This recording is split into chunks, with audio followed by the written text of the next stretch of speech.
For your comments, or at least as many as I can. So join me, Michelle Dewberry, Monday to Friday, 6 till 7 on Jubes & Co. I'm Mark White. As GB News Home and Security Editor, I cover those key issues that are so important to you. Our authorities, our communities doing all they can to combat violent crime. With the public services under unbearable strain, why are we still failing to control our borders? Defence, the first priority of any government, has been continually hollowed out. Can we trust our politicians to protect the armed forces? Join me, Mark White, on GB News.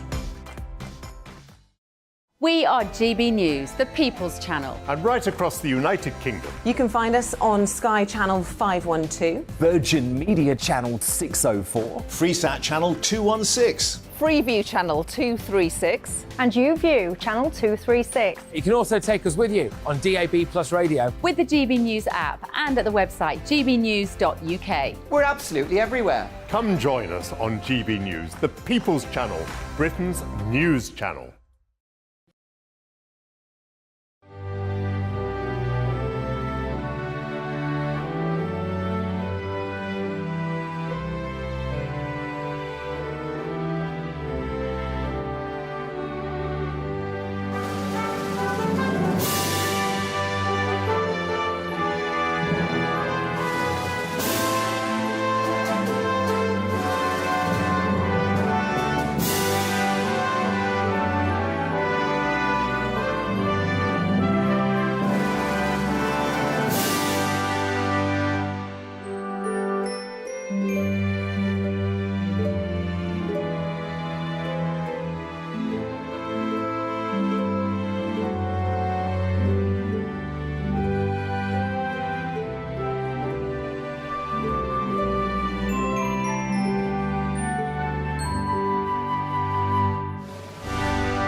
December's travel chaos worsens as the RMT announces further rail strikes from Christmas Eve.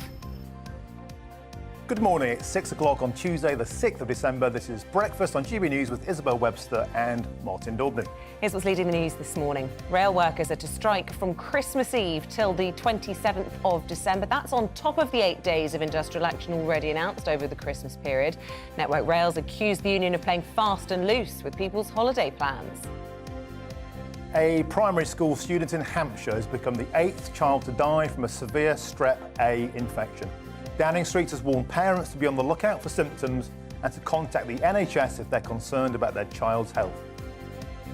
The Prime Minister is to drop compulsory house building targets in an attempt to avoid a potential backbench rebellion, sparking fears he might have lost control of his party. Reports suggest up to 60 Tory MPs were preparing to vote against his levelling up bill. And Prince Harry has spoken of a dirty game being played by the palace in the latest trailer for his and Meghan's new Netflix series. The first episode of the documentary is out later this week and will also claim there is a war against Meghan.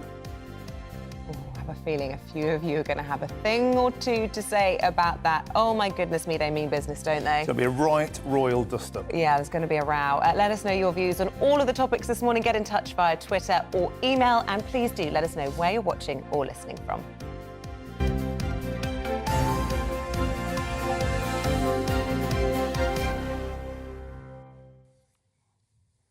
To our top story, the RMT union has announced a further set of rail strikes for December after negotiations with Network Rail failed to find a solution to the ongoing pay dispute. Well, the latest walkout is in addition to the 8 days of already planned industrial action and will begin at 6 p.m. on Christmas Eve and will now continue until 6 a.m. on the 27th of December. Well, joining us now for more on this is political commentator Peter Spencer. So good morning, Peter. So it seems that Lynch the Grinch is trying to cancel Christmas after all. Yes, that is certainly how right-wing newspapers tend to present it. And indeed, from his point of view, he does not wish to see his members effectively take a paid cut, nor does he want them to see cuts in in numbers of people employed in the business. The difficulty for facing employers trying to negotiate in his case, and indeed with a whole raft of other employees, from nurses to mail workers to driving instructors to the Met Office staff. The problem is that over the last few years, we've seen a sort of a progressive reduction in the amount of money people are paid. They've seen a real terms pay cut over the years. Now, to catch up, you're looking at you'd need something in the order of 15%. Remember that inflation currently is running in double figures. What the employers are offering here is something, if we're talking about 8%, I think I'm right saying, over 2 years, which means 4% each year. And tied to that would be job cuts. So Nick the Grinch, as you put it, says, and thanks, but no thanks. Now, of course, this is a great problem for the Labour Party because they'll be accused of being in the pocket of their union paymasters. But it's also a problem for the government because the public, after a while, tend to say, well, look, hang on a minute, the government should be stepping in and sorting this. And of course, that's not their business. And they're certainly adopting a more conciliatory approach than under the Truss regime or previous leadership.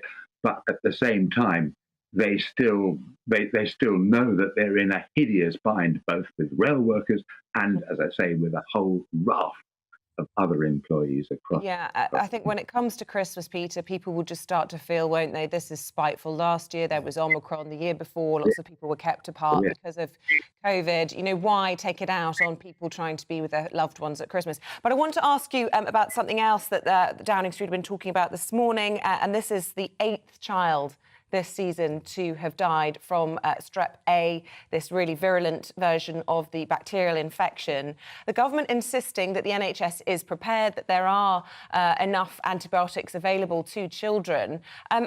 Is that the case? I mean, we're not necessarily getting the same message from pharmacists. A lot of people, particularly parents, will be very worried about this. Well, and understandably so. I mean, the NHS is the NHS always has something approaching a winter crisis because there's a spike, obviously, in people being ill. And you factor in this. And for sure, of course, it's a huge worry. I mean, it feels like a mini echo of the COVID crisis. And one can but hope that when the government say there are enough antibiotics and they are the right antibiotics, one can but hope that they're right. OK, Peter, on another point out today, there seems to be a U-turn on onshore wind farms, also on housing targets. Looks very much like a victory for the NIMBYs. Is this another example that Sunak just is not in control of the Tory party? Well, the Tory party is having a collective nervous breakdown, to put it simply. They've had 3 leaders in as many months. They're looking at opinion poll ratings which suggest that half the Tory MPs are going to lose their jobs come the next general election.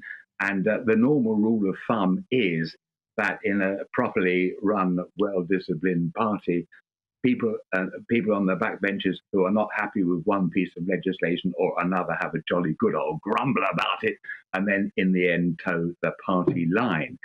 Because of the fact they're in this hideously fractious mood, they go a lot further than that, and they threaten a rebellion. And it only takes 35 or so for them to actually force the government to change course, which leaves Sunak in a desperate bind here, because there were rebels on the one side of on these NIMBY arguments and rebels on the other side. And the point was made actually rather eloquently by the Times Whitehall editor a few days ago, which was that to give in to rebels looks weak. But if you can't even decide which set of rebels to give in to, risk looking absurd. OK, Peter Spence, thank you very much indeed for your analysis this morning. Well, a primary school pupil in Hampshire has been confirmed as the 8th child to have died of the Strep A bacterial infection. Yeah, we just touched on this. We're going to look a little bit more in detail at all of this because, as we said, Downing Street has urged parents to be on the lookout for symptoms and to contact the NHS if they have any concerns.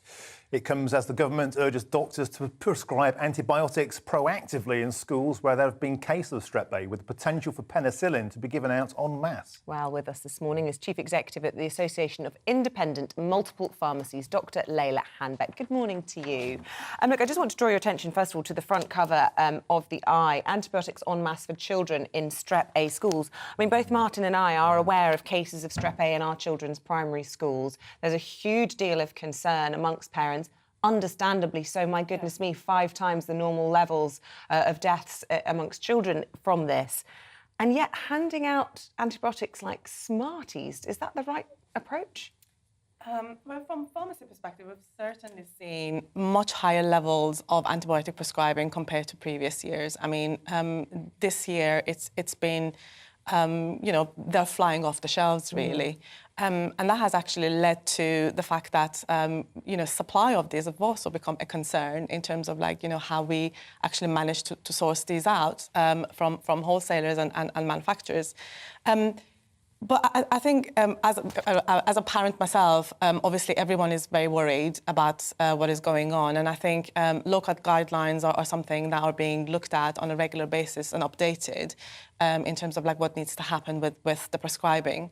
Yeah, I'm a bit concerned that this is a very early stage of a fresh outbreak, and there seems to be a panic already. Yesterday we heard that there's not enough antibiotics. Now we're hearing antibiotics for all. I mean, is the NHS really in a position to handle another mass outbreak of a virus like this?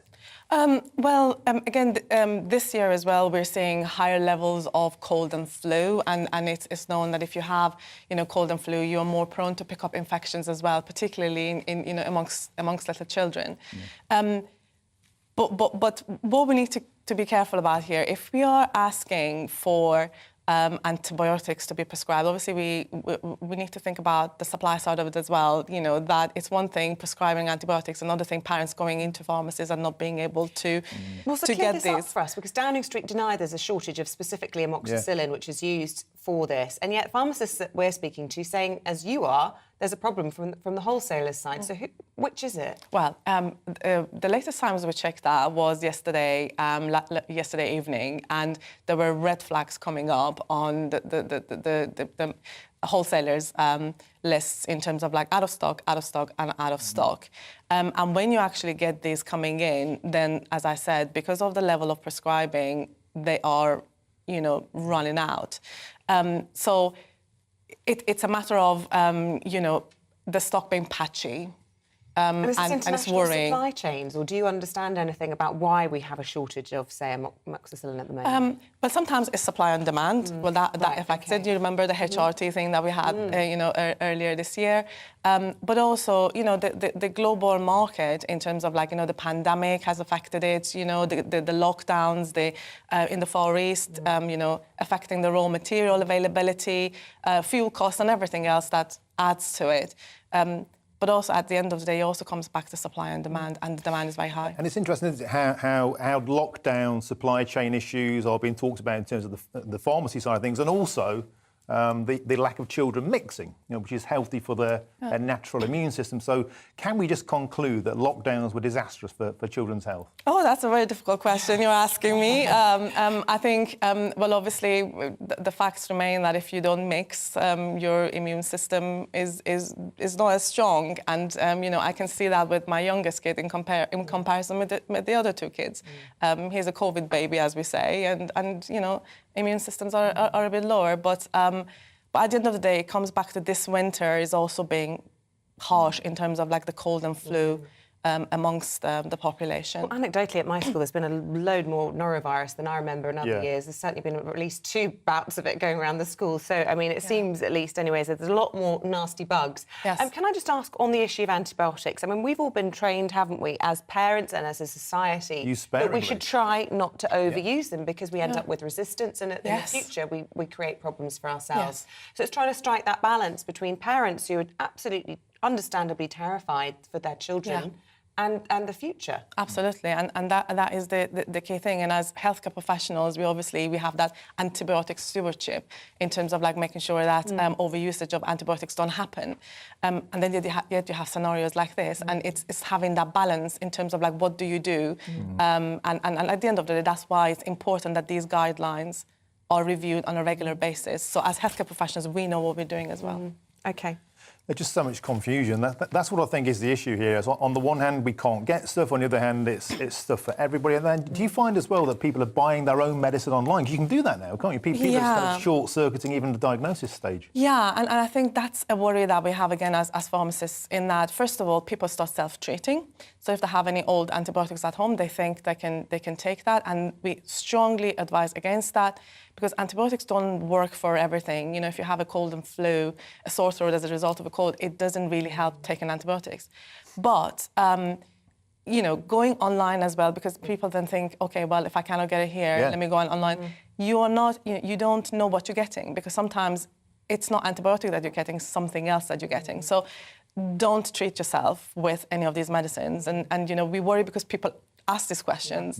Definitely the advice is speak to a healthcare professional. Okay. Really good to get your take. Dr. Layla Hambeck, Chief Executive of the Association of Independent Multiple Pharmacies. And if she's saying there's red flags from wholesalers out of stock for amoxicillin, you would know. Thank you very much indeed. We will be speaking to the Schools Minister, Nick Gibb, a little bit later on, around half an hour's time, and we'll get his take on what's being done in schools to cope with what is a very worrying time, I think, for parents. Yeah, it is. As you say, there's huge panic in schools, not only with the kids, but also the teachers. Loads of teachers are kind of worried about their health. There's been so much sort of scare over COVID, so here we go again. It feels like that. Absolutely.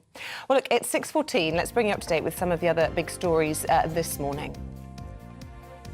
A charity has warned an increasing number of families are feeding their babies unsafely because of the soaring cost of formula milk. The British Pregnancy Advisory Service says mothers and carers are leaving longer between feeds and are having to water down formula.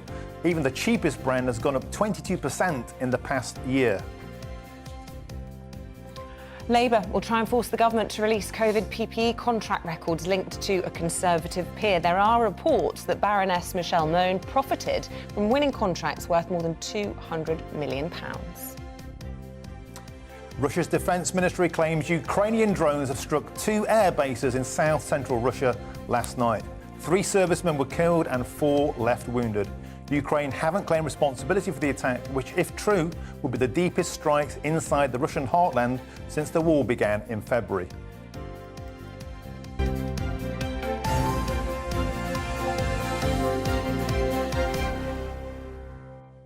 Now, tomorrow morning, my 4-year-old is doing her Christmas performance. Sweetest time of the year. It's absolutely precious. I'm actually going to miss the programme because they do it at 9 o'clock in the morning and you just can't, they're only little once, so I can't miss it. Yep. And she's going dressed as a star and she's got a little halo and she was trying it on last night and it just kept falling in front of her face. I know it's going to be a bit of a disaster, so it got us thinking this morning. What were you in your childhood nativity or your Christmas performance or your grandchildren or your children? Any funny stories? We had one this morning, didn't we, in the newsroom about somebody being dressed up so warmly they fainted and fell off stage. Did you ever do a Christmas performance? I'm not saying I'm scarred by the experience, but I never got a decent role ever. Oh, what were you, the third sheep or? As a sheep or a donkey. Key Christmas roles, I would say. Little donkey, there's a song about you. You're being diplomatic, but I never got a starring role. I bet you did. I did play Mary a couple of times when I was very little, but I think it was just because I had brown hair and there weren't many girls in my class. And it's because they saw a burning star early in your life, Isabel. Oh, there you go. I'll take that. So, look, let us know your nativity stories this morning, funny or sweet. Even send in pictures if you like, at gbviews@gbnews.uk. Well, there was even more drama at the World Cup last night after Japan missed 3 penalties. They were diabolical at penalties in their shootout exit to Croatia. Meanwhile, Brazil turned on the style in their 4-1 demolition of South Korea, proving once again why they're favourites to take home the trophy. Joining us now to tell us all about it, the action, is sports presenter and journalist Chris Scudder. Morning, Scudder. So what's the reaction out there? Brazil looking formidable opponents. Yeah, you know what, the good news, Martin, is that Brazil are on the other side of the draw to England. So in other words, they can't play them until the final. So they're going to have all their squabbles on that side of the draw. That's Argentina against Brazil, probably in one of the semi-finals. So, yeah, of course, we're getting ahead of ourselves. England have got France quarter-final on at the weekend. But as far as, that Brazilian performance last night, and it was impressive, wasn't it? They were 4 goals up before half-time, and they just blew away South Korea. I mean, I suppose, South Korea, one of the sort of smaller countries that have contributed so well to this World Cup by providing the shocks. They beat Spain and they beat Germany. So it was great to, have them doing that to lift the tournament. But you get those markers now. The big sides are starting to line up. If England are going to win this thing, they're going to have to beat those kind of teams. But they were hugely impressive last night. And as an attacking team, and that great joie de vivre, what Brazilian football is all about, was there with bells on last night. Neymar, who's had a bit of an injury, came back. They're all done. There's one thing, that some people didn't like. They over-celebrate a bit. That this whole thing that everyone buys into. And I was on a plane full of Brazilians on the way out here last weekend, and they are so full of it. They're so confident that they're going to win the whole thing. And every time they scored, you felt a bit sorry for the opposition, because it's like a 2-minute dancing show, while they let the world know that Brazil are back and they think they're going to win the tournament. That kind of bar humbug attitude should go away, because don't forget, is it true, Scudders, now that they stop the watch when people score because the celebrations are so long? So even though they're dancing for 2 minutes, they're doing the samba. They even had a dance with the manager. I mean, it was a bit OTT as well. I love it. Yeah, but the clock stops, so allow them to do it, surely. Yeah, have a boogie. Yeah, well, that's right. I mean, that's why we're getting sort of 10 minutes sometimes at the end of each half.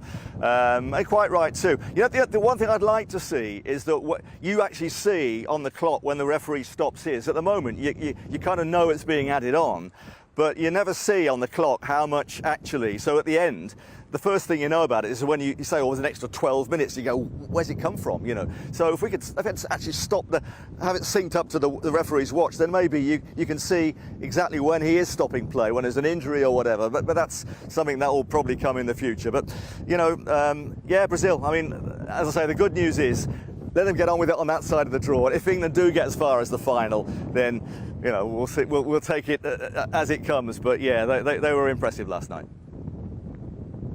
When we get to the final. Good to see it's looking terribly difficult out there in the lovely beachside location. Thank you. It's a bit windy. Oh, there you go. There has to be something wrong. Get the violins out. We've got snow coming this way, Scudders, let me tell you. Speaking of the weather, we're going to get a little look at the forecast in just a moment. And after the break, we're going to be talking to a farmer, or hearing from one, who's actually been forced to cull all of his turkeys. The National Farmers Union warning of major shortages, not just turkeys, throughout the food chain this winter. So stay tuned for both of those. Hello, a very good morning to you. I'm Aidan McGibbon. It's a cold start out there once again, but it's going to turn even colder during the next few days as northerly winds arrive. However, those northerly winds will bring some brighter skies compared with the last few days. We're going to lose the cloud cover. Clearer spells coming through behind this cold front, which marks the boundary between the chilly and cloudy easterlies and the brighter but even colder northerlies.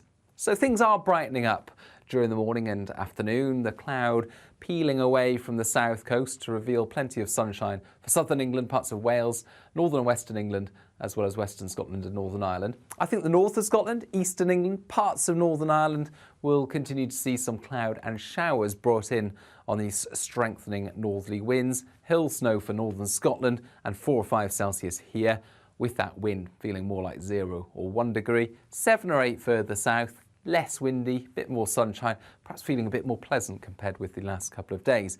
But under those clear skies, temperatures dropping like a stone overnight.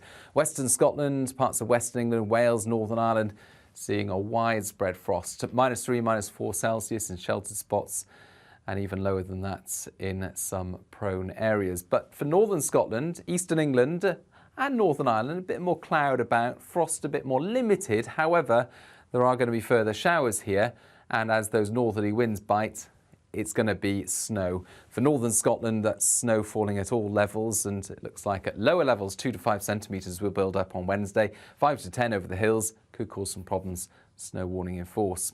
A mixture of rain and hill snow for eastern England, Northern Ireland, and actually these showers will be hit and miss.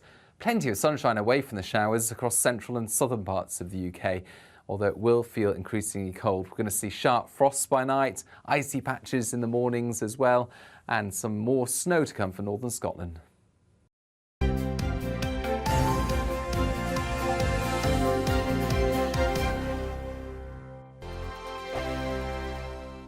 We are GB News, and we'd like to say thank you to each and every one of you for bringing us your conversations, for helping our great nation find its voice. We are here for you on radio, television, and online, across England, Scotland, Wales, and Northern Ireland. It's not the BBC, you actually get your facts right. We are proud to be GB News, the People's Channel, Britain's news channel. Monday to Thursday, 9 p.m. till 11 p.m. Join me, Dan Wootton. I'll bring you the sharpest takes and hottest debates. Do you not believe in prisons? I don't believe in prisons. I'm completely stunned. I guarantee you there'll be no spin, no bias, no censorship. I actually was personally quite offended by it. And no reason to go to bed. So I guess they've always been quite woke. That's Dan Wootton tonight on TV, radio and online. Monday to Thursday from 9 p.m. till 11 p.m. on GB News. The People's Channel, Britain's news channel. Hello there, it's Eamonn Holmes here from Breakfast on GB News. We're not just on your television and your screens, We're on DAB plus digital radio, so you can listen to your favourite shows on the move. If you've not yet listened to GB News Radio, it's very simple. We're on your radio player and tune-in apps, on your smart speaker, phone or tablet, or online at gbnews.uk. Take us with you wherever you go. GB News Radio. You never have to miss a moment of the People's Channel. Join me every Sunday at 6 p.m. for Gloria Meets. In exclusive interviews, I'll be finding out who our politicians really are and what they really think. It's something that you would never want anyone to suffer. I didn't know what channels there were. I didn't think I'd be believed. I must have weighed about 7 stone and I'm 5'8". My instincts was to sort of cover this up. Clearly that was a mistake. Join me every Sunday at 6 p.m. on GB News, the People's Channel, Britain's news channel.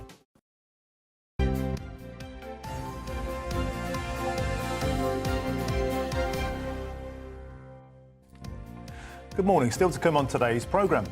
At 6:45, we're going to be speaking to the Schools Minister, Nick Gibb. This is after an 8th child is confirmed to have died this season from Strep A. Lots of questions for him. Yeah, and at 7:20, could you be missing out on £400 in discounts on your energy bills? If you're one of the 41% of people on a prepay meter and they're offered the priciest tariffs, always. and who hasn't redeemed your energy support scheme vouchers, we'll tell you how. Yeah, there'll be good news in there. And get in touch in all the usual ways. Send your views in gbviews@gbnews.uk, or you can tweet us. We've already had a couple in. Yeah. This one from Stuart on Harry and Meghan. Why are we wasting any more time on these two? Time and time again, everything comes out of their mouths was a lie. Well, certainly even the pictures in those little promo trails that they've dropped have been proved to have had nothing to do with them in a couple of instances. Yeah. So if they're talking about their truth, well, perhaps make sure you've got accurate trails. Yeah, there was a great bit in it where it was Katie Price's court trial for drink driving in Crawley. Yeah, and a Harry Potter photo call from 5 years before they met each other.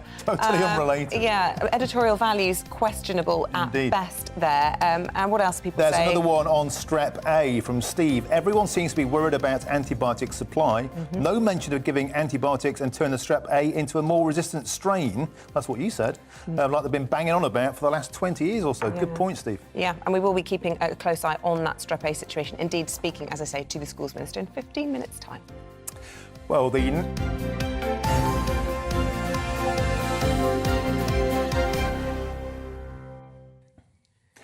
National Farmers Union is calling for fairer pricing for farmers and food growers in the face of worsening supply chain issues. Soaring fuel, fertiliser and feed costs are putting farmers under severe pressure. Yes, some farmers have opted to slow down egg production to reduce costs, while half of free-range turkeys produced for Christmas have been culled or have already died due to the flu. Our national reporter Ellie Costello has been speaking to a farmer on the front line in Essex. Can't go beyond this perimeter gate. We've got a foot dip here where anyone arriving at the farm would have to foot dip there, dip those and change overalls and go into the shed. The reason is because it just takes 1 gram of fecal contaminated product from a wild bird to get in there, and the whole flock would die within days.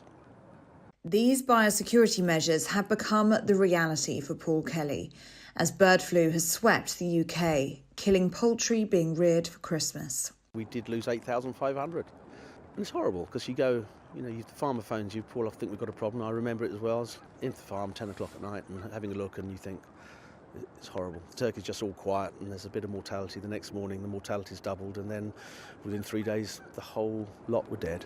I didn't sleep for a week, because you get, as a livestock farmer, you live with stress. Disease is our biggest single threat anyway, but this has been something extraordinary. Well, nearly 9 million turkeys are eaten every year in the UK at Christmas, and of those, 10% are British reared. But since the outbreak of bird flu, 3.5 million birds have already been culled. This is honestly the worst year I've ever had. I was sitting down in January this year thinking, maybe it's a normal year. Then Ukraine happened, the price of wheat doubled, energy prices have just gone through the roof, and then we get avian influenza. I could not have. It's the absolute perfect storm. It's endemic in the wild bird population, so it's all over the country, infecting all types of poultry and killing them in the millions. Bird flu has also affected hens' egg supplies in the UK, with some shops implementing limits on the numbers of boxes that customers can buy. The British Egg Industry Council told us that with costs soaring, many egg farmers have no choice but to cease production, rather than face the risk of losing money on every egg that they produce. This, together with the added strain on supply due to the loss of hens because of avian influenza, has led to the current shortage of eggs on retail shelves. We're doing everything we can to ensure that eggs are on the shelves. It's not just eggs that are in short supply at the moment. An industry chief told MPs last week that half of the free-range turkeys produced for Christmas in the UK have been culled or have died due to bird flu. There won't be many British geese about. 70% of them have gone. They were lost in Norfolk. The free-range population of turkeys in Norfolk has been decimated. And white turkeys now, there's a huge population of white turkeys, but I think even they're getting close now where they're going to be short. It's going to be... you're not going to be able to walk into a supermarket, I don't think, now and just get whatever you want on the last day. It's going to be tight. But the Department for Environment, Food and Rural Affairs told GB News that there will still be a good supply of Christmas turkeys. We have taken decisive action to tackle this disease and have worked closely with farmers to put infection control measures in place to limit the risk of it spreading further. The vaccination of poultry and most captive birds against avian influenza is not currently permitted, with no guarantees that vaccine would prevent transmission of the disease. We continue to monitor the current situation, both in Europe and globally. But for hard-hit poultry farmers like Paul, they continue to fear for the future of their farms and the future of a Christmas turkey. Ellie Costello, GB News. Stay with us. We're about to go through the papers. We're joined this morning to do that with Claire Pearsall and Amy Cameron. We'll be back in just a moment.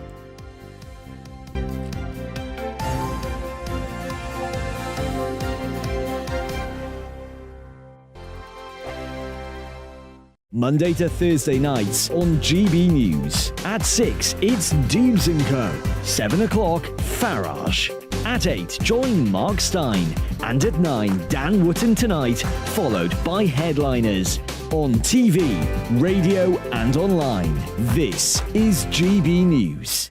We are GB News, the People's Channel. Why not take us home with you by visiting the GB News shop at gbnews.store. You'll find all the official merchandise, a really good present actually for yourself, your friends or your family. We ship across the UK mainland at no extra cost. GB News, the People's Channel. Here on GB News Live, we'll be keeping you in the picture, finding out what's happening across the country and finding out why it matters to you. We'll have the facts fast with our team of reporters and specialist correspondents. Wherever it's happening, we'll be there from 12 noon on TV, radio and online. GB News, the People's Channel, Britain's news channel. Monday to Thursday on GB News, it's Bev Turner Today from 10 a.m. We're going to be here for you, our GB News family, to keep you up to date, but also make you smile. The guy went from puberty to adultery. And I can't wait to bring a few of my own opinions. I have no time for cultural totalitarianism. We'll engage in passionate, but always polite debate. with your thoughts and opinions at the centre of it all. Only on GB News, the People's Channel, Britain's news channel. Hi there, it's Stephen and Anne. At breakfast from 6 a.m, you'll always be caught up with everything you need to know, the latest headlines, opinions and debates. We'll bring you the good news and the bad, but most of all, we're here for you. Remember, send in your views and let us know what you would like us to talk about. That's because we're your news channel. And every morning at 6 a.m, it's breakfast on GB News.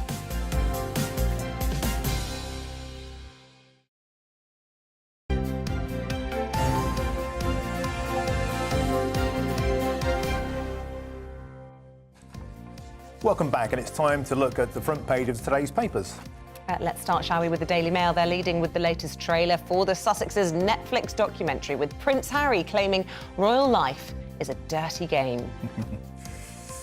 And the Daily Telegraph is leading with Rishi Sunak's abandonment on key issues of planning reforms in the face of rebellions by backbench Conservatives. Yet again, more rebellions. Here's The Guardian covering those house-building targets and indeed rebellions, and reports on the rail unions now announcing extra strikes, this time over Christmas Eve, Christmas Day and Boxing Day.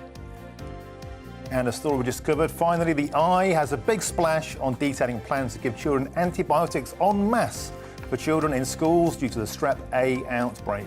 An 8th child has now died from the bacterial infection.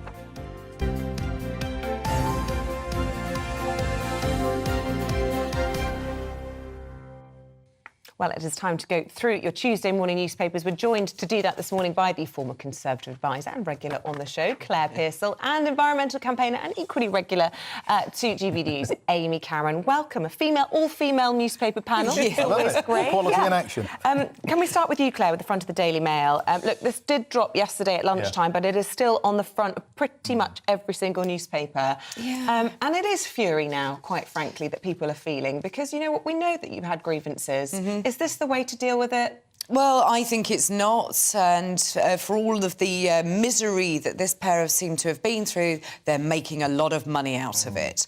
It seems that they want to drag the royal family's name through the mud, get an enormous show out of it, and say to everybody, this is our truth. And it's like, well, you wanted privacy, you wanted to go away from the United Kingdom and leave the royal family behind, but you can't seem to do that. Well, Claire, just in case our viewers or listeners have been hiding under a rock, let's show them a little extract from that trailer.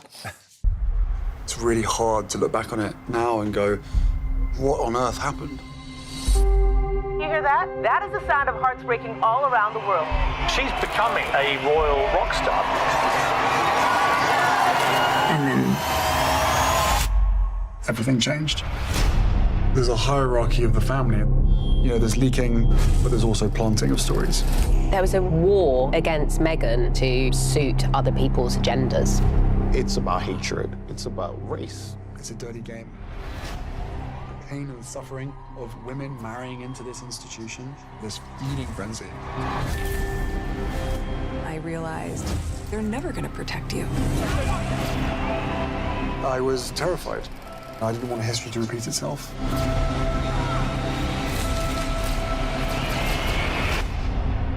No one knows the full truth. We know the full truth. But does Netflix? Is it their fault or Netflix that they've got all those inaccuracies in that trailer? There's so many of them. Where do you start? Yeah. Katie Price shots being used instead of accurate pictures of the royal couple? Absolutely, and there's a piece where they're walking away and it looks like you've got the paparazzi on a balcony, when that was actually a sanctioned photo shoot by Harry and Meghan at the time when they were in South Africa. So they've used the footage of that without putting up the actual truth around it. So this is their idea of what the truth is. It's very glitzy, and they are making, as I say, a lot of money off of the back of Princess Diana's death, which is something that Harry said he didn't want to happen again and he feels very strongly about, using that an awful lot to promote Harry and Meghan's latest Netflix binge. And you just sort of wonder why they want to do it. If you want to go away and live your life in privacy with your children, absolutely do that.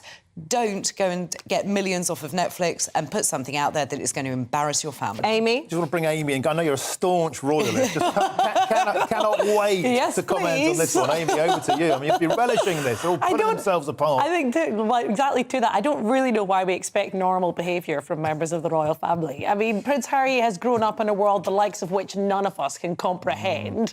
And I find this it's such a self-perpetuating scenario, this, isn't it? The kind of media cycle feeds the criticism, feeds the media cycle, feeds the criticism. Don't get me wrong, I have sympathy for Meghan. I do think that she experienced a phenomenal level of sort of fury and hatred from the UK press, and I understand that they might feel like they have a case to make around that. I also think that Harry is understandably a traumatised young man.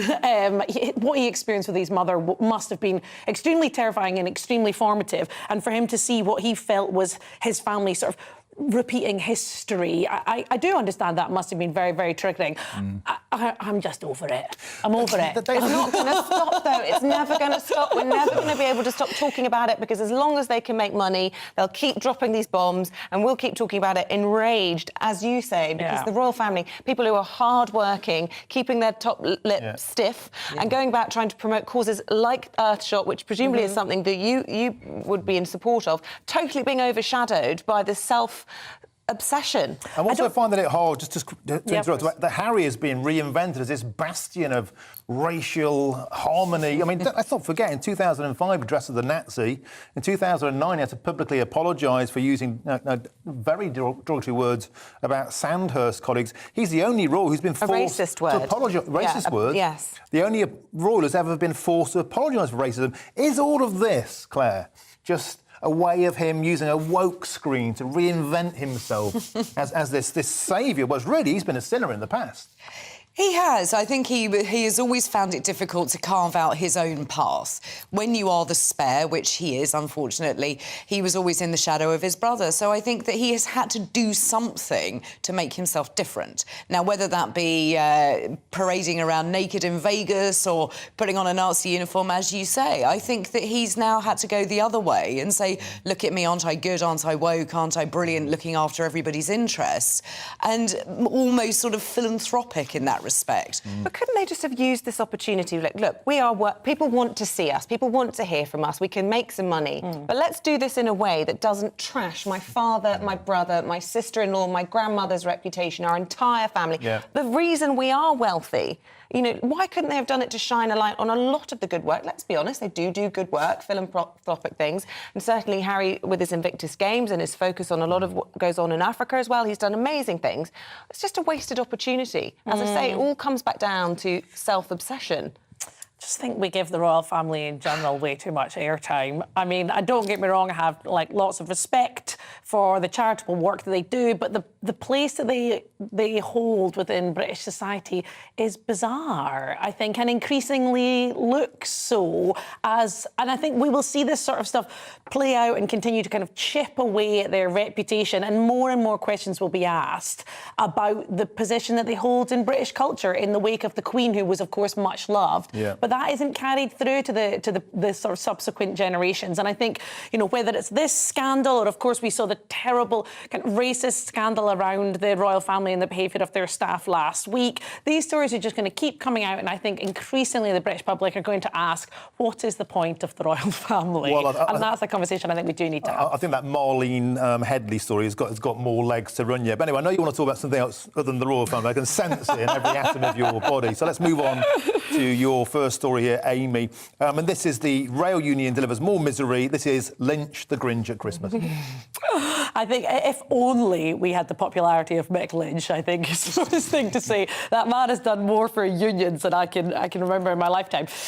This is, of course, the story about the rail unions announcing that strikes will go ahead around the Christmas period. And, of course, that results in a huge amount of frustration and upset and inconvenience for people right across the country. However, I think the public know where the buck stops with this, and it is not with the rail unions. There was already already huge problems with our rail services well before these strikes began, due to years and years of chronic underfunding. We saw the private companies that operate the rail services take 500 million of profits out of the system during the pandemic. That was taxpayers' money.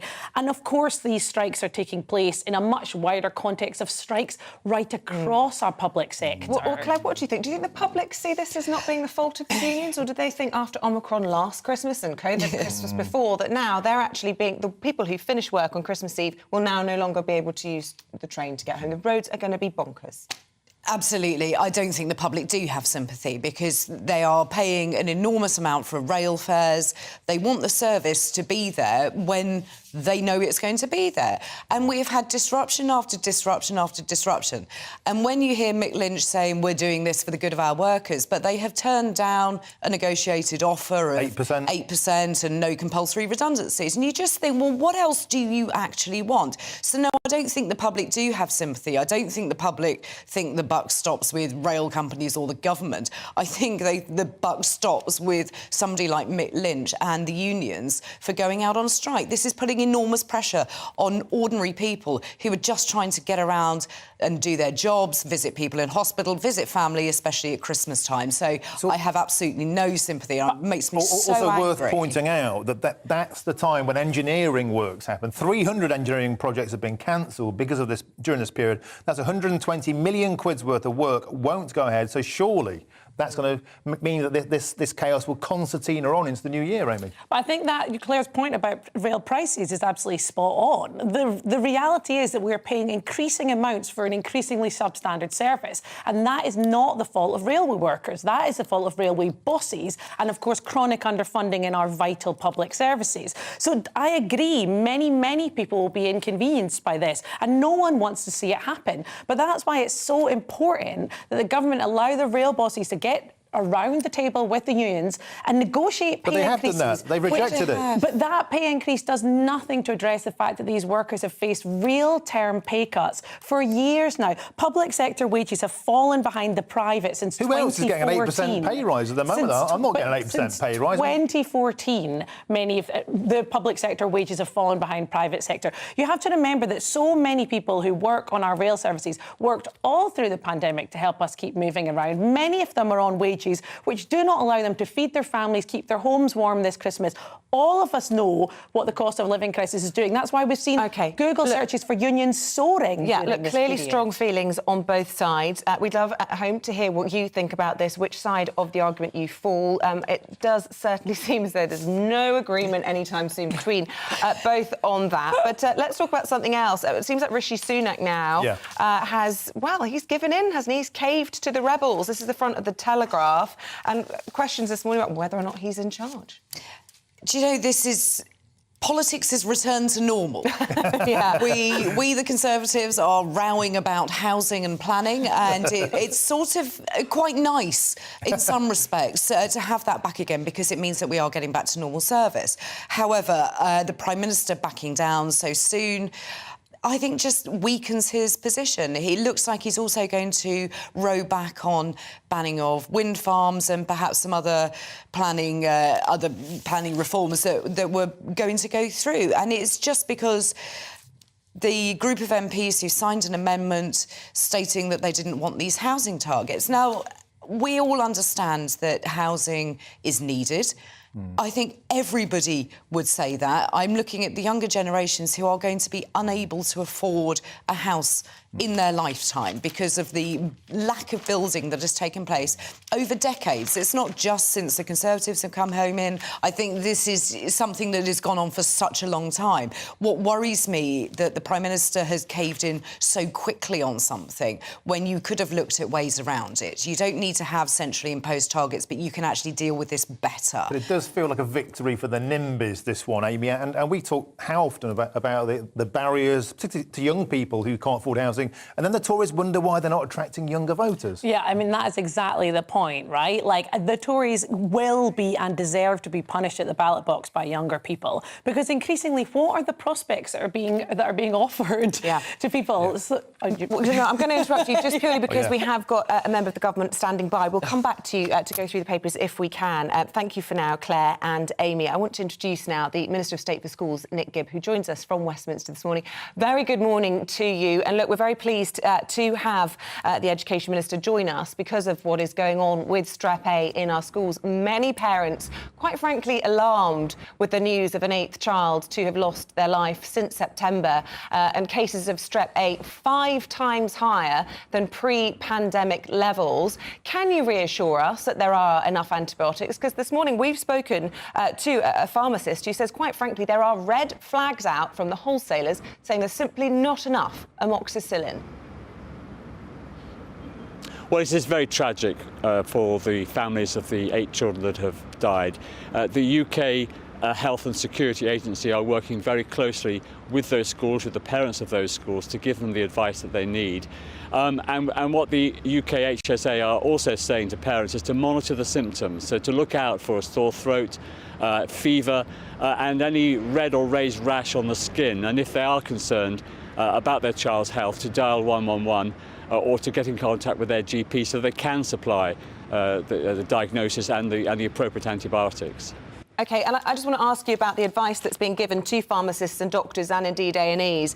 The front of the eye saying antibiotics en masse for children in Strep A schools. Both Martin and I have got cases of Strep A in our school. Do we really want to be in a situation where antibiotics, which we know can lead to resistance and lots of other complications if they are misused, that they're being handed out like Smarties, even where children don't have symptoms? Is that the right approach, especially if there's a shortage as well? Well, Lord Markham said in the House of Lords yesterday that the UK Health and Security Agency are monitoring the position and they're considering those kind of issues in those schools where there is an infection. So this is an ongoing situation. The UK HSA are involved very closely with those schools, and they will be providing further advice later on. But that might well be an option for those particular schools where there is an infection. But we'll have to wait and see what the specific advice is from the UK Health and Security Agency. Well, Mr Gibb, you are announcing today an additional $500 million to future-proof schools about rising energy costs. Now, at my daughter's school at the moment, TAs and HTAs are being told that schools will have to make choices between heating or teaching, laying off teachers because they can't afford to pay their energy bills. Will this measure today, can you guarantee us that teachers will not be laid off because of soaring energy costs?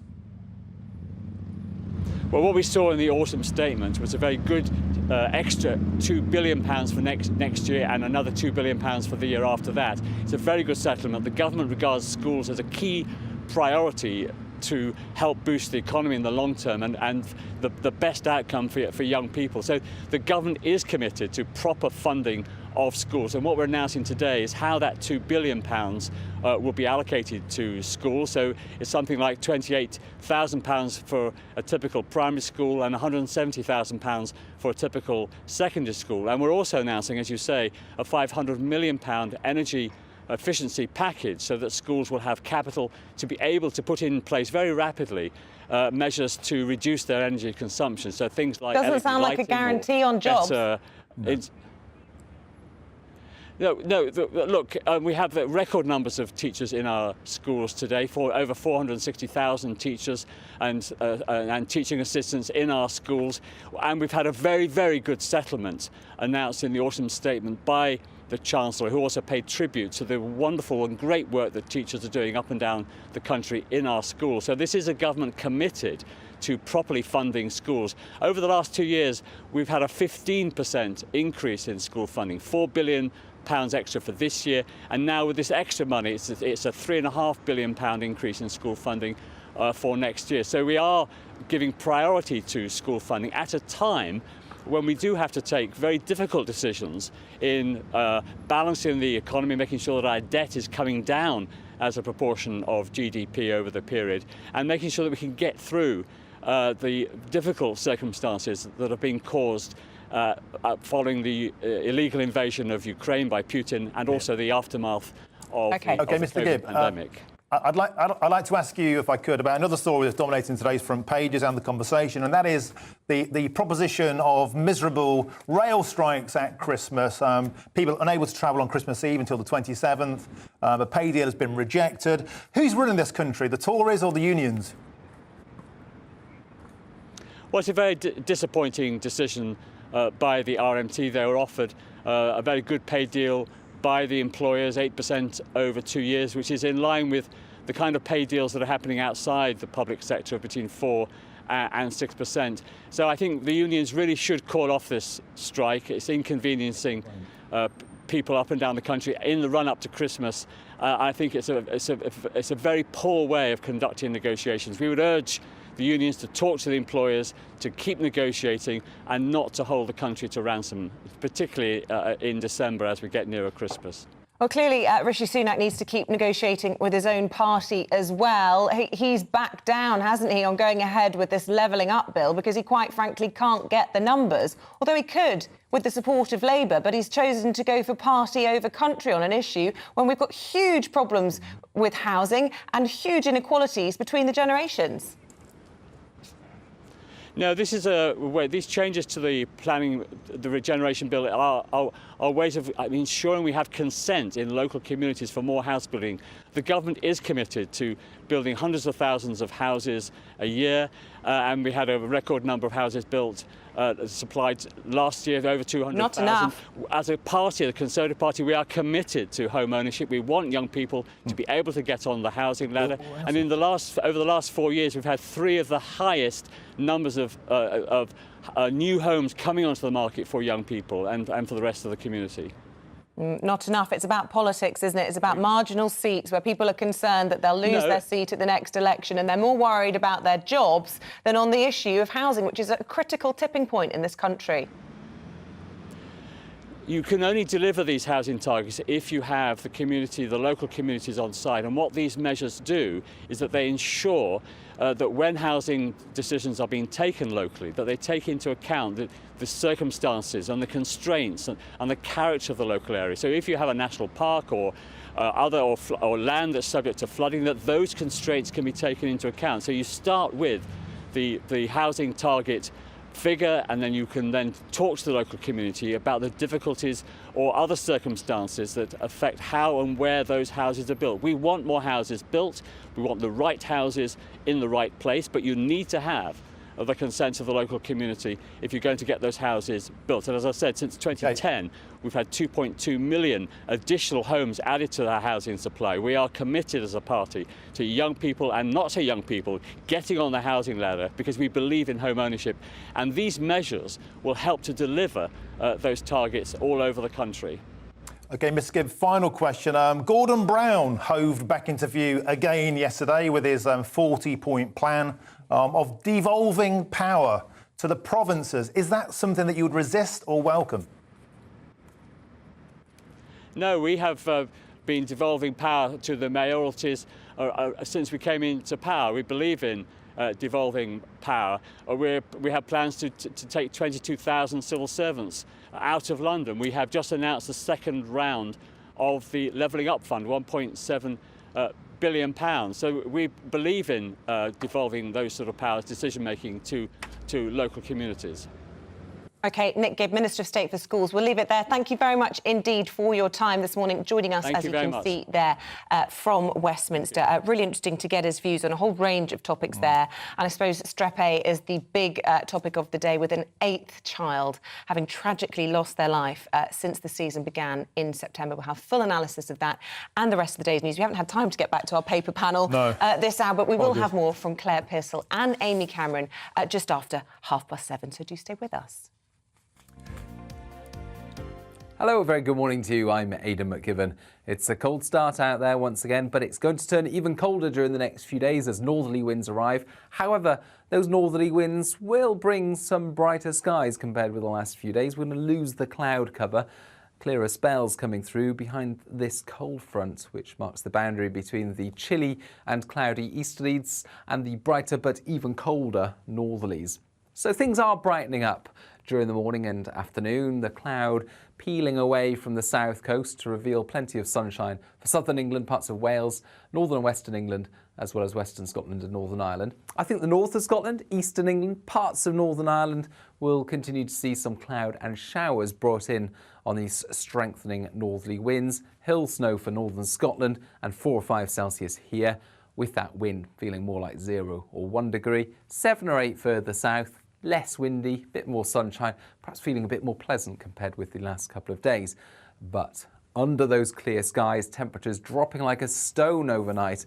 Western Scotland, parts of Western England, Wales, Northern Ireland, seeing a widespread frost, -3, -4 Celsius in sheltered spots, and even lower than that in some prone areas. But for Northern Scotland, Eastern England and Northern Ireland, a bit more cloud about, frost a bit more limited. However, there are going to be further showers here, and as those northerly winds bite, it's going to be snow. For Northern Scotland, that's snow falling at all levels, and it looks like at lower levels 2 to 5 centimetres will build up on Wednesday. 5 to 10 over the hills could cause some problems. Snow warning in force. A mixture of rain and hill snow for Eastern England, Northern Ireland, and actually these showers will be hit and miss. Plenty of sunshine away from the showers across central and southern parts of the UK, although it will feel increasingly cold. We're going to see sharp frosts by night, icy patches in the mornings as well, and some more snow to come for Northern Scotland.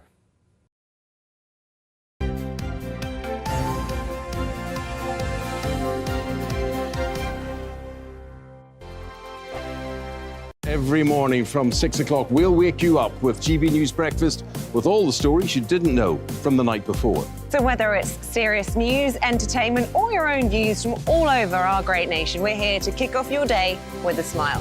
The national media should be reflecting and reporting what's happening here. You will notice the northwestern accents. Whether you're with us on TV, radio, or online, every morning it's breakfast from 6 a.m. Hope you can join us. We are GB News, right across the nation. You can get us on television, on radio, on digital. We're absolutely everywhere. Amazing! You see, amazing! You remind me of me in the European Parliament. But here's the most important bit. We are not part of the mainstream establishment. We think and speak just like you do. We are the People's Channel. Magnificent. That's really, really thoughtful. Come and join us on GB News, the People's News Channel. My name's Tom Harwood, and join me 9:30 a.m. every weekday for The Briefing, your one-stop shop for everything you need to know about what's going on in politics today. I wonder if this is a deal that might need to be like the biscuits in this factory, twice baked. Is there not an opportunity here to win out against the extremes? Tom Harwood, GB News. What are you going to do about it? Things should have been done differently, and they certainly are being done differently. Don't miss it. The Briefing with me, Tom Harwood, 9:30 Monday to Friday on GB News. Join me, Nana Akue, Saturday and Sunday afternoons on GB News. Expect fiery debate and passionate discussion as me and my panel tackle some of the biggest topics hitting the headlines.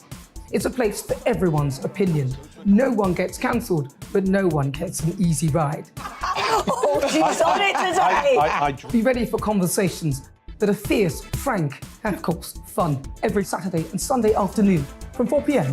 on GB News, the People's Channel.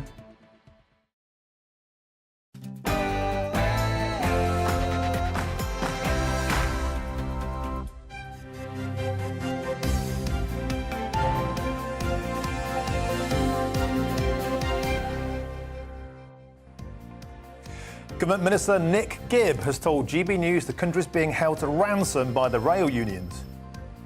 Good morning. It is 7 o'clock. It is the 6th of December. You're watching and listening to Breakfast on GB News with Isabel, Webster and Martin Daubney. And here's what's leading the news this morning. Rail workers are to strike from Christmas Eve to the 27th of December on top of the 8 days of industrial action already announced over the Christmas period. But in the last few minutes, the government has told us it's no way to negotiate a new deal. A primary school pupil in Hampshire has become the 8th child to die from a severe Strep A infection. Downing Street's warned parents to be on the lookout for symptoms and to contact the NHS if they're concerned about their child's health. The Prime Minister will drop compulsory house building targets in an attempt to avoid another backbench rebellion, sparking fears he's lost control of his party. Reports suggest up to 60 Tory MPs were preparing to vote against his levelling up bill.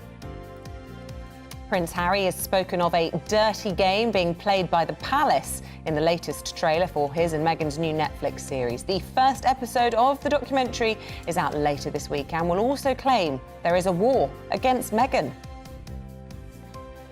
Will they ever stop talking about this war? Aren't they propagating the war and keeping it going on forever? There is a war, but there is now a war by them against the palace, it seems to me. And they're dragging up Lady Diana all the time, which I think is what he always said was the wrong thing to do. I'm confused. Anyway, so are you. Yeah, lots of you have been getting in touch with your views this morning. We're going to read some of those out around 15:15. Keep them coming. Twitter, email, you know what to do. Make sure you let us know where you're listening from or watching.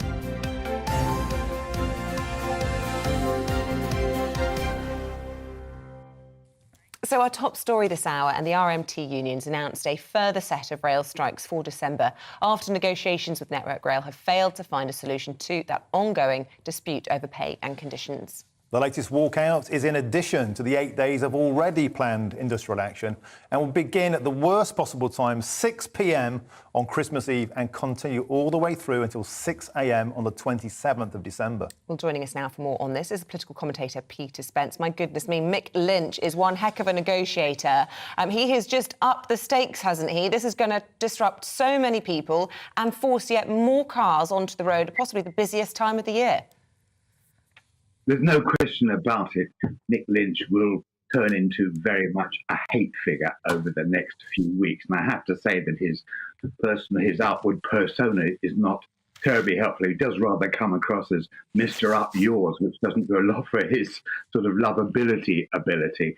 But at the same time, what we're looking at here is the employers offering what actually does amount really to a pay cut. They've upped the offer a little bit, 9% over 2 years, but still to actually really catch up with both the double-digit inflation that we have now and the years of lagging behind, it would need to be something closer to 15%, in addition to which the rail unions are very concerned that the payoff, that the trade-off for any kind of offer would be job cuts.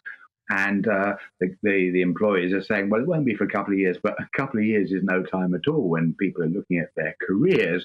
And there's no question this is a problem. This is always a problem for the Labour Party because they're seen as in hoc to their union paymasters. But it's also a great problem for the government because there's going to be swathes of the public say, listen, why don't they step in there and sort this?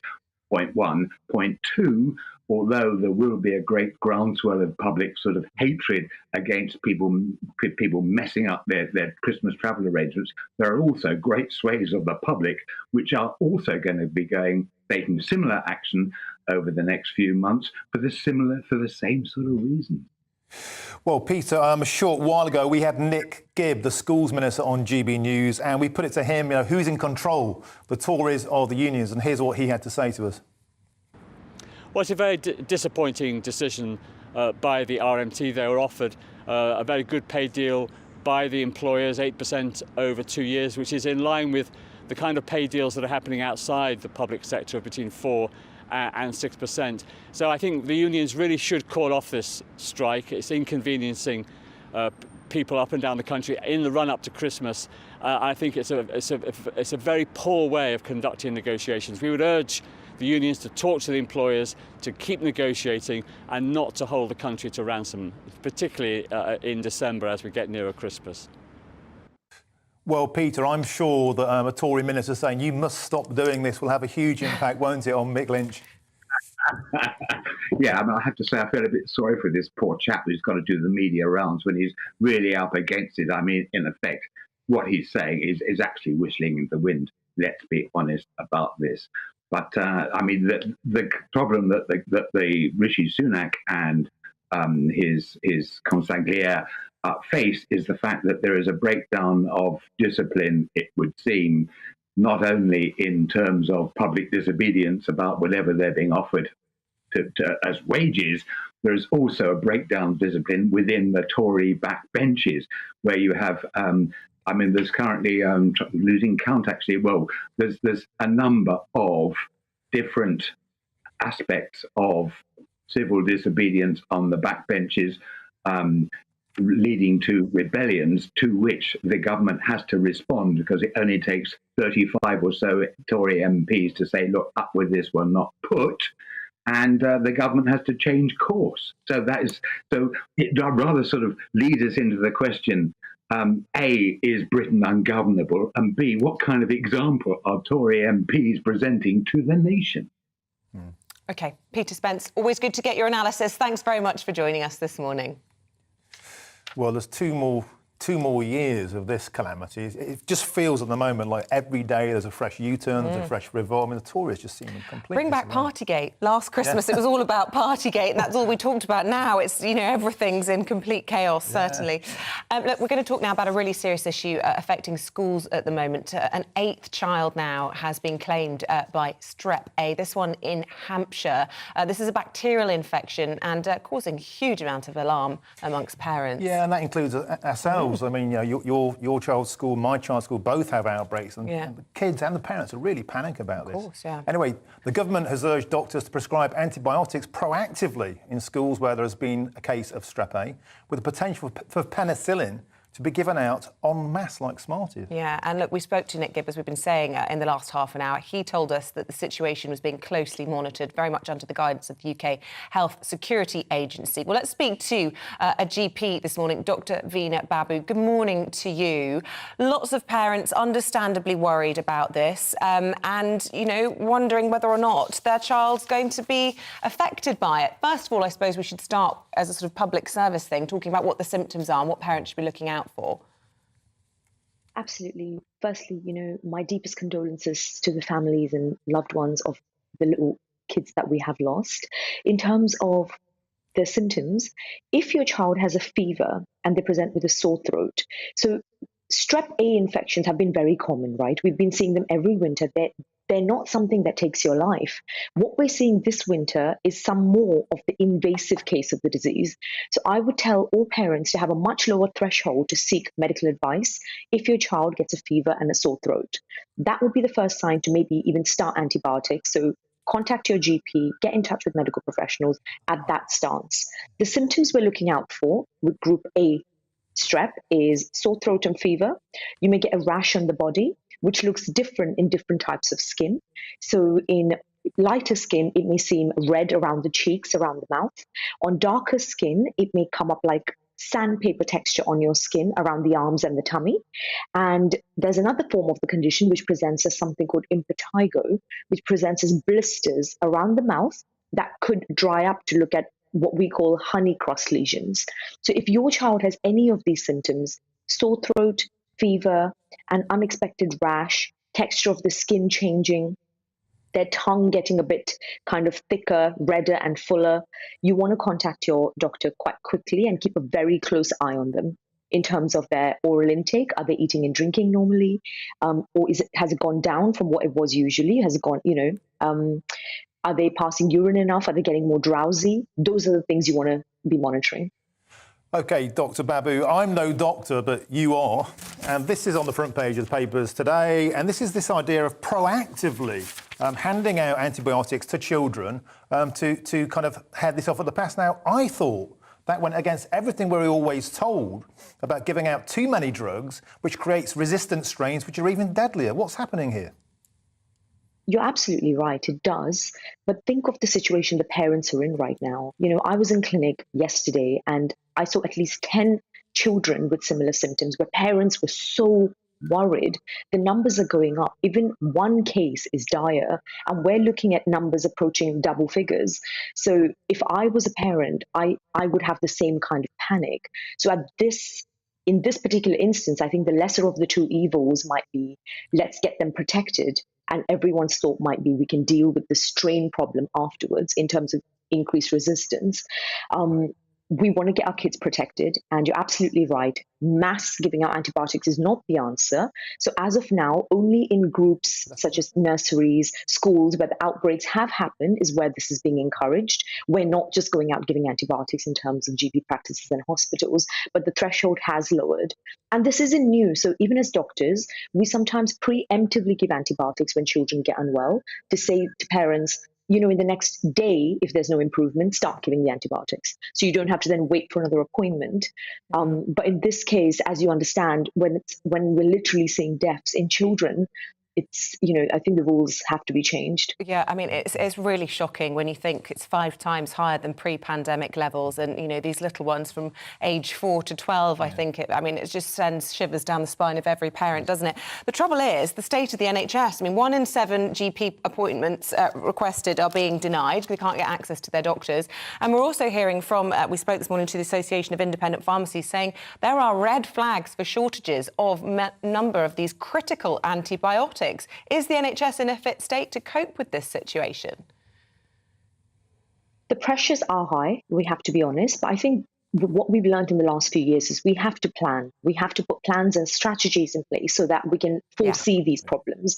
So it's not just penicillin. If someone is penicillin allergic, there are other groups of antibiotics that will help, such as erythromycin, clarithromycin. They're called macrolides in terms of the family of antibiotics. So we need to preempt these things. If you're a parent with a young child, look up the symptoms, have a look at Google images of what the skin rashes look like, have the information at your fingertips. If you can't get hold of your GP, there's 111. Most practices have either e-consults, text messages, telephone calls. Worst case scenario, and your child is unwell, of course, take them to A&E and the pediatric department will help. So I think as parents, you need to empower yourself with the information and act quickly. Yeah, make a fuss if you are at all worried. Just really briefly, speed is of the essence in this. I seem to get the impression that these children have gone downhill very rapidly, briefly as possible.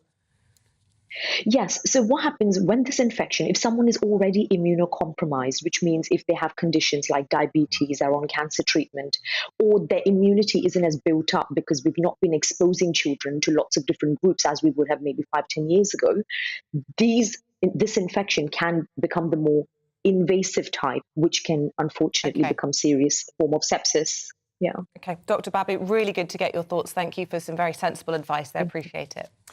Okay, I mean, I'm still a little bit confused, to be honest. It's like, on the one hand, let's give out loads of drugs, on the other hand, we shouldn't. Yeah, look, I suppose if there's children's lives in an immediate threat, the doctor's view is if it's in the school, let's just go belt and braces and deal with the consequences later. But I agree, there is a mixed message there. But what are you going to do? Take a chance with the kids? Absolutely not. I mean, it's the most precious thing on earth. It is, yeah. I think most parents would agree on that, and grandparents as well. OK, well, let's bring up to date on all the top stories now. A charity has warned an increasing number of families of feeding their babies unsafely because of the soaring cost of formula milk.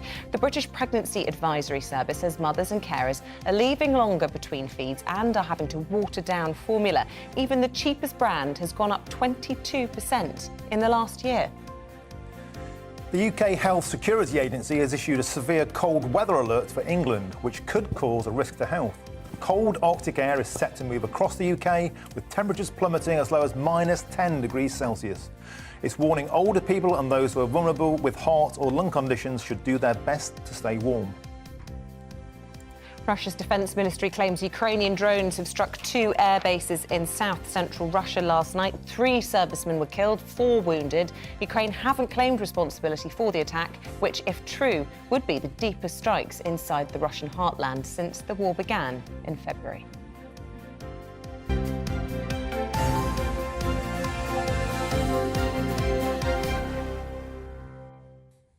So we've been reminiscing, haven't we, about nativities and lots of children preparing for their big moment in the spotlight. My little girl has hers tomorrow. And it got us talking about those just comical, I mean, sort of inadvertently hysterical moments during nativities where things go wrong or your child does something funny. And we were both reminiscing about that, weren't we? Yeah, I was always a supporting role, shall I say, a donkey or a sheep. I never got a starring role, unlike you. That is a starring role. There's a whole song about Little Donkey. You should be pleased with that. Well, I wasn't. Yeah, I was Mary, but only because I think I was the only girl with brown hair in my class. Somebody else who played Mary was... Oh, hang on, this is Stuart. I wasn't expecting that. No. Stuart says, around 1951, when I was 6, I was Mary in the Nativity at school, but the boy who played Joseph really smelt. I told my mum I didn't want to be in it because of that. I prevailed, but can remember that so vividly to this day. I met him occasionally in later years. He was a very respectable person, but I could never get the memory of the bad smell out of my head. Yeah, Stuart there, an early adopter of a trans Mary. Yeah, well, I suppose maybe it was an all-boys school. Somebody's got to play Mary. Fair enough. Julia says, I was told by my parents when I was in infant school that I was the star and could not sing it correctly at all. I used to say umpa-pumpa instead of above inkle winkle instead of twinkle. Those Getting the are words cute wrong. things. I love that. Susan, in the mid-1940s, I was Angel Gabriel at my village school, which had just 2 classrooms and open fires. Goodness me. As I dashed past the big fire guard, my bedsheet robe caught on a bit of the guard and it ripped. My teacher was furious and I was in tears. Things do go wrong, don't they? Well, that's part of the fun, though. It is part of the comedy. The sort of slipped halo. Well, yes, my daughter's got a little halo that she's going to wear on her star outfit, and she was doing a trial run last night and it kept falling down over her eyes, and I just couldn't keep a straight face. I was just laughing at her. God bless her. It was very sweet, but it wasn't quite the intended outfit she'd planned. Anyway, send us your nativity stories. It's making us smile this morning. Please do. Well, there was even more drama at the World Cup last night after Japan missed 3 atrocious penalties and their shootout exit to Croatia. Yeah, I'm happy though, because I've got Croatia in the sweepstakes. That's fine by me. Meanwhile, Brazil turned on their style in the 4-1 demolition of South Korea, proving once again why they are favourites to take home the trophy. And join us now for more on this and the other big stories is sportsman Paul Coit. Now, Morning. Paul, got to say, Brazil... All I'm thinking is, I knew you'd be Mary, but Martin is a donkey. Well, I would never dream of saying that for a second. A lot of people already know that on how TV the News. nativities shape the rest of your life. It proves Is there to be a true. book in that? You know, what does it say about your child? Yeah. I'm sorry. Go ahead. What were you, Paul, crucially? You know what? I was trying to remember. I don't remember being... I remember...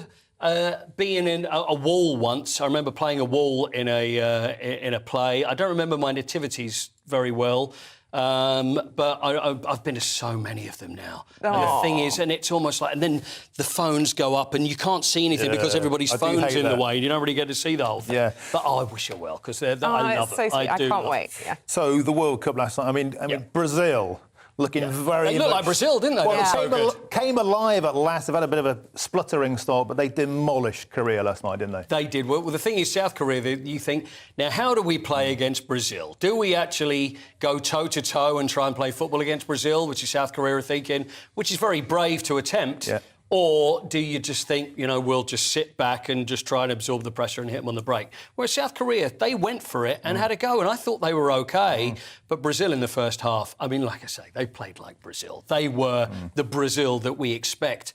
And also the celebrations as well. Now, this certain pundits are going, well, it's just disgraceful. Roy Keane? I love it. Yeah. There's a few knocking around. I love it as well. I don't mind the celebrations. It's the injuries I hate. You know, when they do this over-theatrical, oh, my leg. Yeah, if you want to celebrate for 2.5 minutes, it's part of the entertainment. Absolutely. Embrace You don't get anybody faking injury during a dance, though, do you? It's like, oh, no, I pulled a hammy while I'm trying to do a pirouette. But apparently the Brazil team, they've got another 10. They've got all these like routines that they've worked out. And it's just not football you can't do. Of course it is. It's Brazil. Yes. They're the great entertainers. They've always been the great entertainers. So, you know, bring it on. Bring it on. The more of it, the better. But everyone says, you know, Brazil's the one to beat. Well, I thought France were the one to beat. I thought Portugal was the one to beat. There's a few. There are a few. And I think what it is, it can maybe temper our expectations just a little bit for all of those of us that are getting very excited, thinking it's coming home. You is who I'm talking about exactly. We can do it. We can. But it's just when you look at Brazil and you think, blimey, we've got to play against that as well. But why not? Why not? A sort of great underdog hope with Japan. No, they beat Germany. They played fantastic football, but they were worse at penalties than England last night. You know what? I'm glad you brought that up, because there's something about penalties that really drive me crazy. Yeah. And Robert Lewandowski did it the other day, and this is the little stutter. Yeah. We walk up, you stutter a little bit, and then maybe the rules are you cannot stop when you take a penalty. One fluid motion. It's all going to be one fluid motion. So a little stoppy-starty, and then you get a goalkeeper. And what a goalkeeper really should do in a situation like this, and goalkeepers have spoken to, is you stay still. Because when you see the little stoppy-starty, there's no power coming from this penalty. And they get to the point where it's like now, the goalkeeper hasn't moved. That's the idea. It's like the famous Panenka, which would just be a little lob and just go into the back of the net at no speed. The answer is, Harry Kane, put your foot through it. Slam it. Hit the ball as hard as you can. Yeah, buff. And there's another interesting thing. I spoke to another goalkeeper I spoke to a few years ago. We were talking about penalties, and he told me, and he said, as a goalkeeper, the worst place you want a penalty is right at your face. Yeah. So if you aim for the goalkeeper's face, the chances are it's going to go in because either going to move to one side and they can't react well enough. So you know what? I've said from day one we're going to do it, but I guarantee it's going to end up in penalties. I think it probably will. And do you know what? I just feel nervous. Just even watching Japan last night. I do too. Was it Japan, Croatia? Yeah. Makes my stomach just knot up, and it is the worst way to decide the outcome of a match, isn't it? It's the worst way. And the best way. Because honestly, the fact that you feel that way, again, as I'm bringing you through into sport and into loving football, if you're getting that knot in your stomach, that means it's working and you're loving the sport. Looking ahead, that's what it's all about. Looking ahead to Saturday, before we even get to penalties, England have got to do a job of containing Mbappe. Yeah. I mean, how do we tie that guy down? And who in the England team can control this unstoppable force? Well, this is Kyle Walker's job, because Kyle Walker is the one that's going to face him. And we're also worried with the last game, thinking as long as he's fit, because he's the strongest and he's the quickest. So, and that's what Kylian Mbappe has, apart from this incredible skill. It's going to be very difficult to contain him, but let's not forget, France have to play against us. It's all very well us looking at France and going, how are we going to stop this? There's Griezmann, we've got to try and stop him. And, you know, there's Olivier Giroud is now the new record scorer for France. They are going to be looking at us and thinking, how do we contain them? What do we do there against our players? Because we have great footballers and we have a great chance against them. I honestly think 50-50. I really do. And if it goes to penalties... Well, I can't bear it. I'm already grabbing the sick ball. I'm loving this glass half full dose of festive optimism from you, Gordy. Absolutely. I'm three-quarters full. I'm going to be crazy by the time. I'll tell you who's not feeling very optimistic this morning will be Eddie Jones. Yes. He's about to be sacked, isn't he? He is going to be England sacked. head coach, rugby. There's been talk about this for a while, and I've been on here talking about this. And going back to the Six Nations, which were a disaster, I think we've won 5 in 12 as far as England are concerned. Eddie Jones, he loves to tinker around, and then it's like, well, this is what's going on at the moment. You know, this is what I'm planning here, and there's a lot of talk. There's a lot of dissension behind the scenes. I speak to a lot of players who and ex-players that love Eddie Jones, loved working for Eddie Jones, but something has to give. The World Cup is next year. We're not doing well, and this is the point with the autumn internationals as well, which is a disaster. You know, we lost against Argentina. South Africa match was bad. Managed to get a draw with New Zealand right at the end. It's a mess at the moment, doesn't it? Just all the problems that are going on. It's really sad to see. It really is. Financially, in terms of players, just lots of sackings left, right, and centre. Worry. Well, at Twickenham yesterday, they have the way they do it, and they have a review, and there's a board which is anonymous. It's people like Chris Robshaw, the ex-England captain. He was seen walking into Twickenham, but he can't say what he was doing there. Maybe he was just paying a bit. Maybe he was on the tour. But you know what? Or was he there to give his view on Eddie Jones? Whereas what his view would be, I'm not really sure, because Eddie Jones, first thing he did when he came in was relieve the captaincy of Chris Robshaw. So we're thinking Steve Borthwick, who's done a great job at Leicester Tigers. And Leicester Tigers, who are a great force, had gone down. He's come, and now they're looking very good. He's worked with Eddie Jones before. I mean, he's almost a protege of Eddie Jones. Worked with him in Japan. So I suspect it will be Steve Borthwick, but I'm pretty sure that we'll get that news today that Eddie Jones is no longer. He's a nice guy. It's always sad. Sport's so brutal like that. With You always know when he's unhappy, though, because he calls you mate. You know, Does you he? get the eye and it's like, right, mate. And you know, you think, oh, you're going to make a point now, aren't you? I went to a function earlier in the year where I spotted him in the crowd, and bear in mind, my family's a big rugby family, so I went bounding over to him. I was like, please, can I have a selfie? I was so excited. And he was like, oh, this one's lively.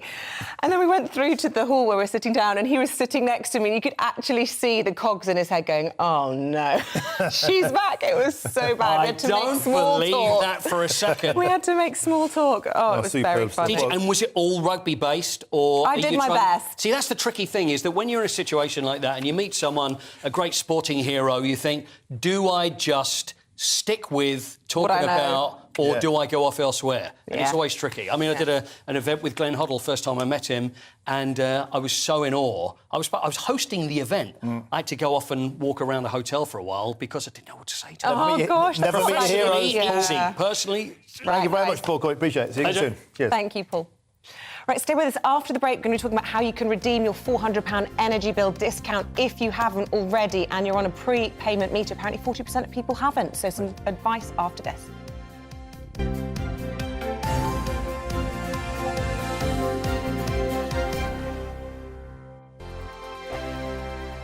Monday to Thursday nights on GB News. At 6, it's Deebs & Co. 7 o'clock, Farage. At 8, join Mark Stein. And at 9, Dan Wootton Tonight, followed by Headliners. On TV, radio and online. This is GB News.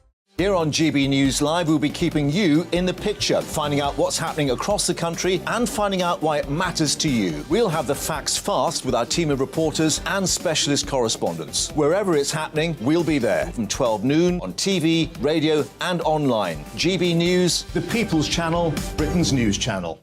We are GB News, the People's Channel. Why not take us home with you by visiting the GB News shop at gbnews.store. You'll find all the official merchandise, a really good present actually for yourself, your friends or your family. We ship across the UK mainland at no extra cost. GB News, the People's Channel.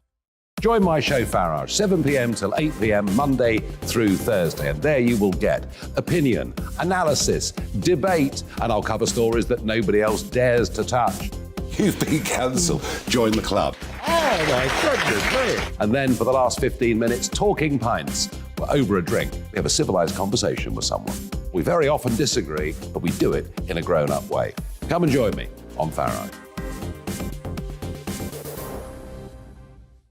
Monday to Thursday on GB News, it's Bev Turner Today from 10 a.m. We're going to be here for you, our GB News family, to keep you up to date, but also make you smile. The guy went from puberty to adultery. And I can't wait to bring a few of my own opinions. I have no time for cultural totalitarianism. We'll engage in passionate, but always polite debate, with your thoughts and opinions at the centre of it all. Only on GB News, the People's Channel, Britain's news channel. Hi there, it's Stephen and Anne. At breakfast from 6 a.m, you'll always be caught up with everything you need to know, the latest headlines, opinions and debates. We'll bring you the good news and the bad, but most of all, we're here for you. Remember, send in your views and let us know what you would like us to talk about. That's because we're your news channel. And every morning at 6 a.m, it's breakfast on GB News.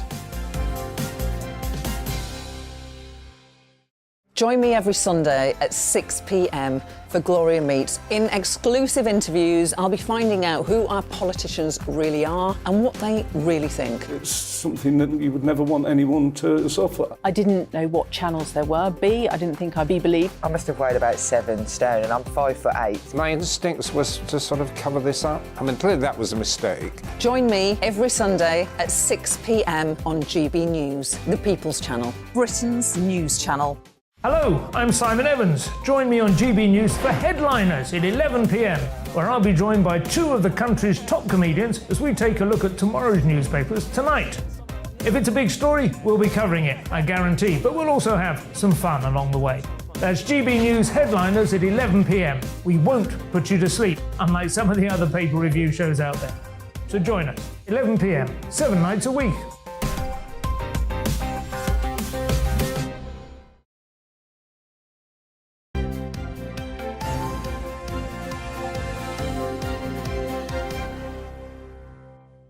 Welcome back. Just before 7:30, lots more still to come on the programme this morning at 7:45. After hundreds of thousands of pounds of valuables were stolen in a raid on the home of Raheem Sterling. We'll be finding out what precautions do you need to take to protect yourself from burglaries, particularly around the festive period. And that's 8:15. Vanity Fair royal editor Katie Nicholl will be here to discuss the biggest story that's getting showbiz people going today. It's the latest Harry and Meghan trailer. Never going to end, is it? It's just not. You can join in any of the discussions. Send us your thoughts on Nativity stories, on Harry and Meghan, on the strikes, on Strep A, whatever it is. We want to hear from you. GB News at gbnews.uk, or you can tweet us at GB News.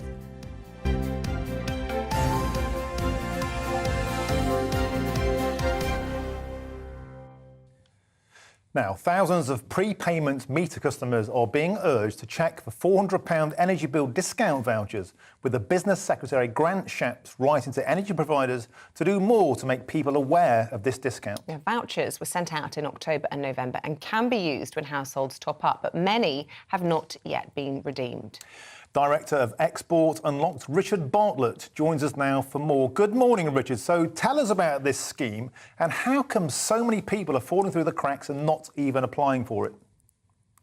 Hi, good morning, everybody. Yeah, it seems very strange that obviously the most vulnerable, the people who are most affected at the moment, the voucher schemes, yeah, they've been sent out, and the idea is when you top up then with your voucher scheme. But it seems when we're doing the research that over 40% of people don't seem to have or redeem these vouchers. And I was just trying to do some research and just see why this is happening. And there could be a lot of reasons for this. Personally, do they know about it? Have they been instructed that they're aware of this? Are they elderly? You know, if you're very elderly, are you worried? Are you waiting for maybe your grandson or your son or somebody to come and redeem that and help you? And we're talking in the most vulnerable and really the cold snap we're going to start facing. So that's a worrying sign. The vouchers are there and it's very unusual. And I'm just wondering whether the energy companies are actually doing enough speaking to people. So listen, Richard, if people are listening or watching this and they're thinking, crikey, maybe I'm one of those people, how do they get what they're entitled to? So, yeah, the idea is you take the voucher to your local post office or one of your pay points, which are these yellow. You can go on any. I know when I go and buy my mother lottery tickets when I'm cheating or scratch cards, there's a yellow thing there. And what you do, you pay, they put it through and then they put the voucher on the scheme, they scan it. Now, one of the things, just to be very clear, everybody, and I was just doing a little bit of research on this, is when you go into these stores, you may have to give some ID. And I'm wondering whether this is a bit of a stumbling block. Right. So certain energy companies, and I just read out just if anybody's part of this, because I thought this would be good research. If you're part of something like OVO, you need to have a bank statement or a council tax statement with you. So you don't have to have ID, voter ID, because obviously we know a lot of people don't have that. But you will have to have some sort of statement with you. And I'm wondering whether that's a little bit of confusion, because I don't think that's been explained very well. And every energy company seems to have a different criteria. Also, one of my worries as well is if you've got email, and funny enough, I was just doing, again, some research. I was phoning around a few people who know people, and I was just saying, have you had your voucher bill, coming through? And they're saying, well, I've not checked my email. So if you're getting it through email, you may be getting it through email or text. Please check to see if you've had an email, because these have a kind of a lifespan on them. You've got to redeem them by the end of June or within the next few months, because they're giving over a period of time where you have to use it by that time. And if you don't use it by that time, unfortunately, you won't be able to use it. But I do think energy companies really need to support the most vulnerable. OK, Richard, it's worth pointing out as well, a common misconception is actually prepaid tariffs are the most expensive ways of getting energy, aren't they? So the poorest people are already paying the most, and now they're missing out. Isn't there a common sense solution in this? And that is, when you take your key to a retailer, oh, that's you qualify, put it in, boof, you get a top-up. Why isn't that happening? Why is there all this kind of pointless level of administration? Yeah, I'm with you. I mean, we're very lucky, us sat here, and me sat here, is that we pay direct debit, it automatically comes off. And, and we're the people who probably can afford to pay by direct debit. If we had to pay more, yes, we're not happy, but we will pay more. But we're looking at the most vulnerable. And you imagine if you've got elderly parents or somebody who's in a remote place, who it's cold. I mean, I've got the heating on this morning. If you're cold and you're worried, and then you have to go somewhere to go and get a top-up, it's absolutely ridiculous in this day and age. So we really need to have a look at this, because it seems to always be the vulnerable who seem to be the most effective when anything happens. We seem to, it happens, it gets automatically put on and we're okay. But obviously the most vulnerable, it really worries me. Yeah, seems really wrong, doesn't it? Richard Bartlett, good to get your thoughts this morning. Director from Export Unlocked. Thank you. It just strikes me that if you even move and you owe money, they get you. I know. But if they owe you money, you go through all these hoops to get it. So true. Anyway, coming up, we'll be going through the papers with Claire Purcell and Amy Cameron. It's going to get lively. Join us soon.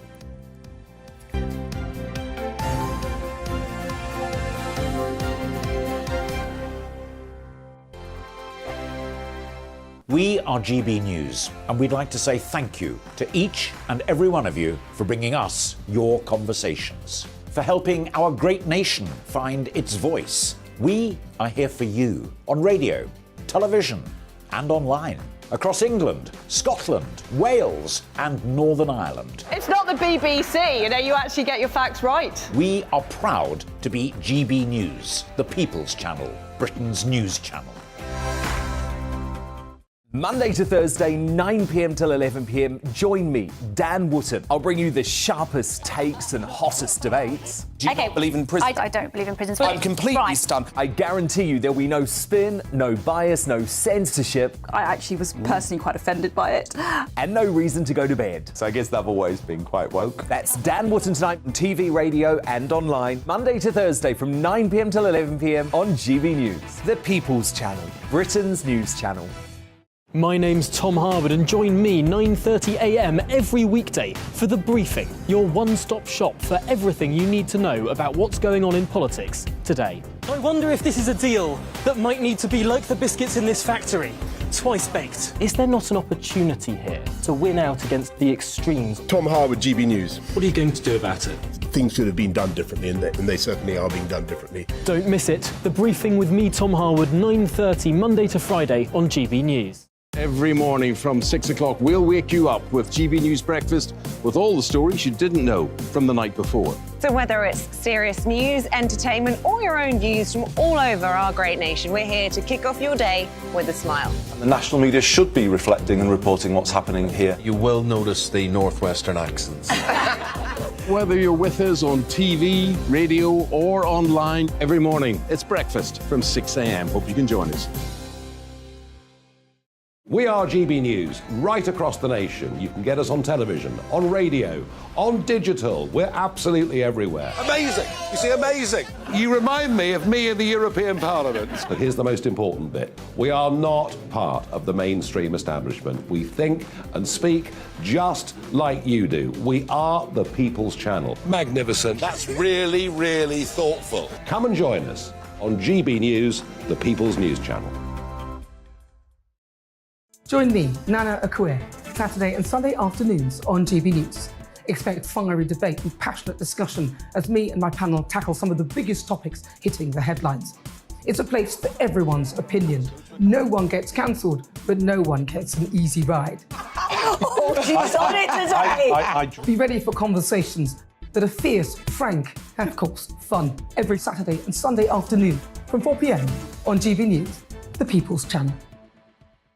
We are GB News, the People's Channel. And right across the United Kingdom. You can find us on Sky Channel 512. Virgin Media Channel 604. Freesat Channel 216. Freeview Channel 236. And YouView Channel 236. You can also take us with you on DAB Plus Radio. With the GB News app and at the website gbnews.uk. We're absolutely everywhere. Come join us on GB News, the People's Channel, Britain's news channel.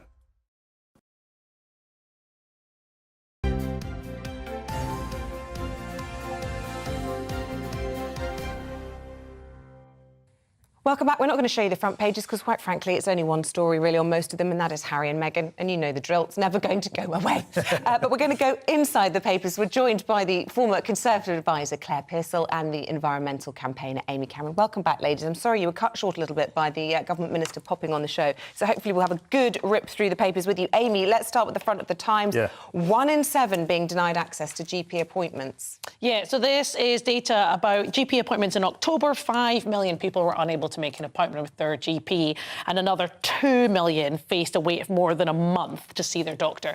Clearly not acceptable, and adding on to the endless stories about the extent to which the NHS is on its knees. So we've had waiting list problems, we've obviously had the shocking stats about ambulances unable to get into hospitals, and now I think a very familiar refrain. Lots of people will have tried to make GP appointments. We've spoken already this morning about soaring illnesses and the implications that has. I think it is unignorable that the NHS is struggling. More and more people are either switching to private or facing inadequate care within the NHS system. even if you put aside the kind of the human aspect of this, which is people being sick and unwell and potentially worse than that, there's also massive economic implications of this. We know that there's a labour shortage right now, workforce shortage, and lots of people long-term sick.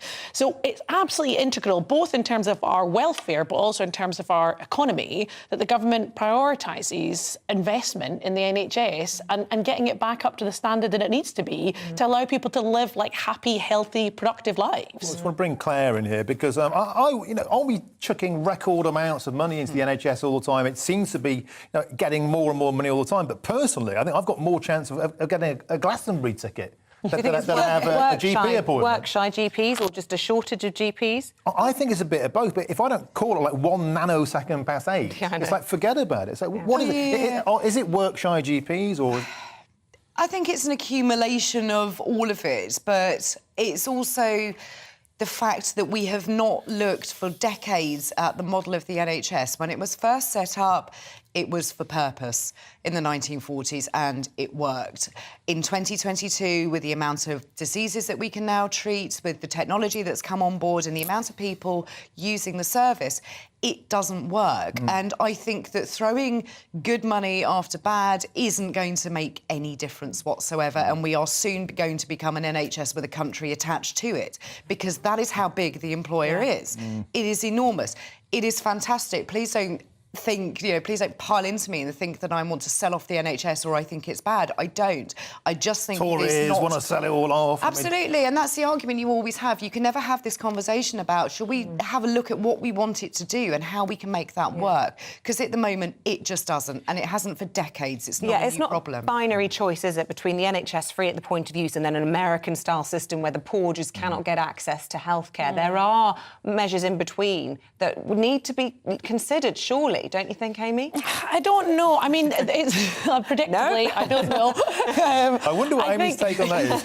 I think the reality is that the cost of the NHS is going up. We have an ageing population who we have an obligation to look after. So for me, the question is not should we fund the NHS, but who pays for the NHS? And I think increasingly it is necessary for us to have a conversation about those with the broadest shoulders, as the expression goes, bearing a greater amount of the cost for this. I think suggesting that NHS workers are work shy is deeply troubling. These are people who worked right through the pandemic. These are people who...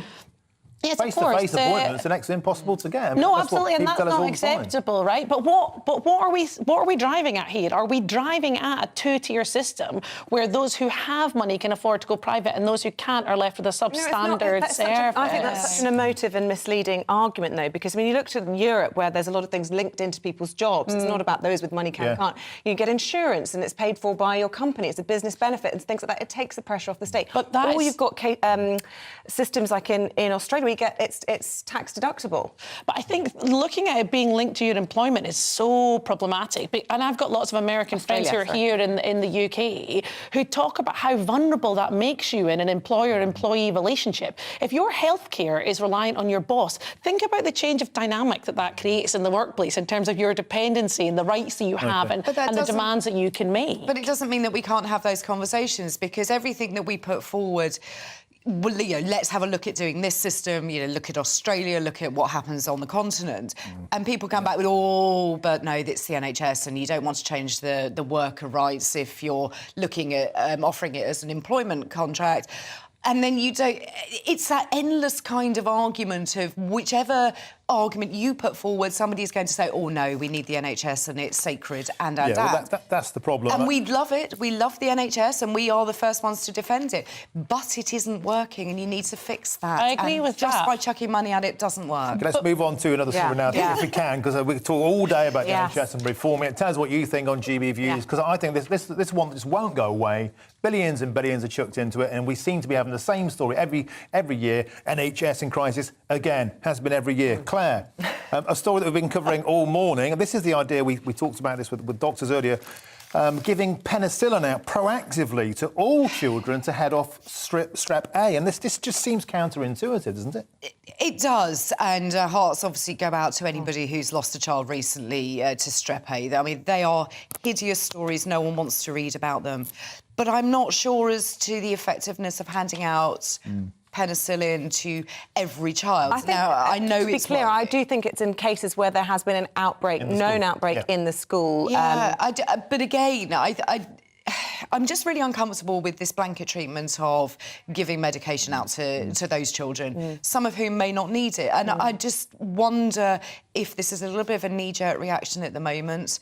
The infections will settle down, and it is a really worrying time. I have a 14-year-old, and I do look at him at the moment with a cough and a cold, and you think, oh, is this going to go the wrong way? And some kids are going to be really, really ill, but I'm just uncomfortable, I think, at a blanket approach to this kind of health concern. And what happens when the next one comes up? What do we do then?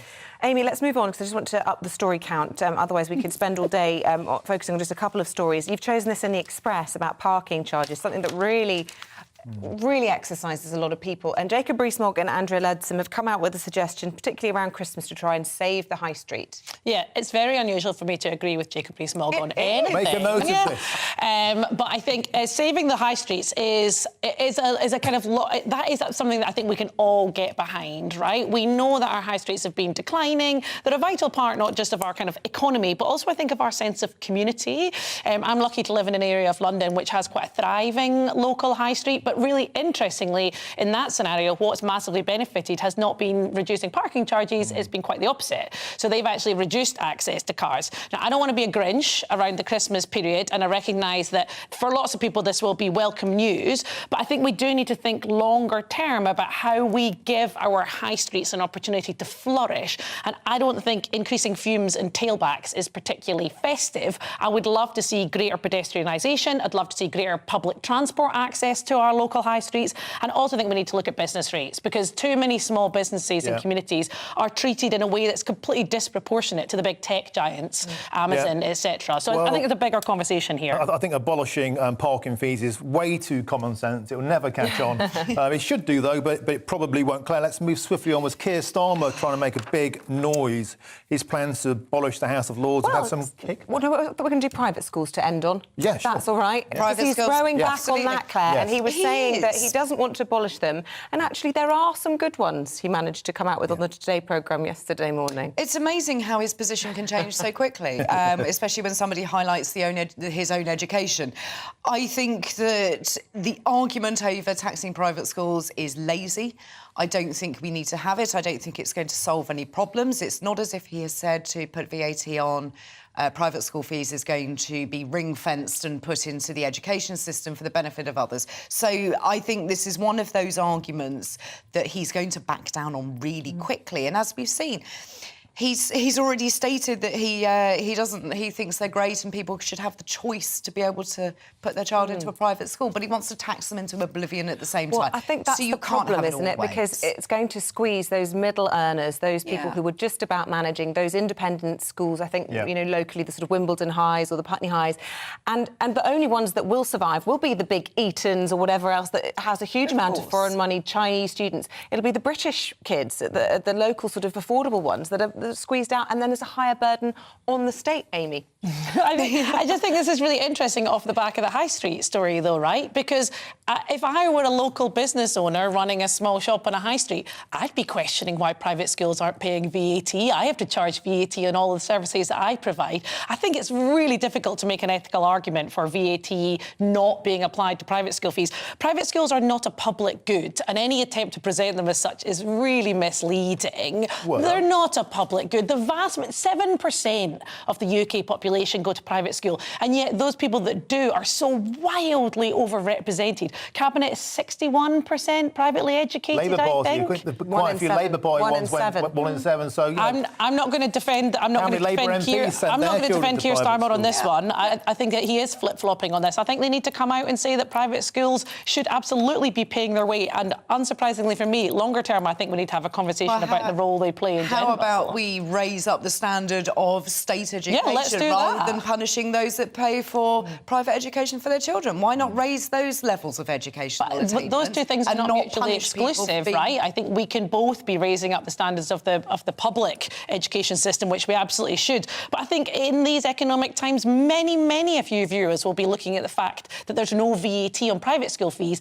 and questioning why. Who's that benefiting? And it's not the majority of the British population. It benefits those hard-working parents who save and scrimp everything to get their kids to what they see to have a better chance, a better start in life, and it would affect those marginal families, not the overseas students, not the Etonians. So it does and it also price stops out the state having to educate an extra, they estimate around 90,000 children. But my question would be, you know, what happens when we start penalising all of these schools and we end up just creating divisions amongst children? We're creating this kind of, is it a class war, an ideological war that of all the things to choose that surely is going after? Why are we talking about this? I don't understand. But surely nothing divides children more than separating them at school age into the haves and the have-nots. Well, no one was talking about it before and people were getting on with it. This is a hugely popular... I really don't. You don't think children in private school notice that they're not being surrounded by children of different backgrounds? You don't think that shapes how they think about the world? They don't look at it and say, oh, well, I'm here and I don't have any friends from a working class background in a private school. No, but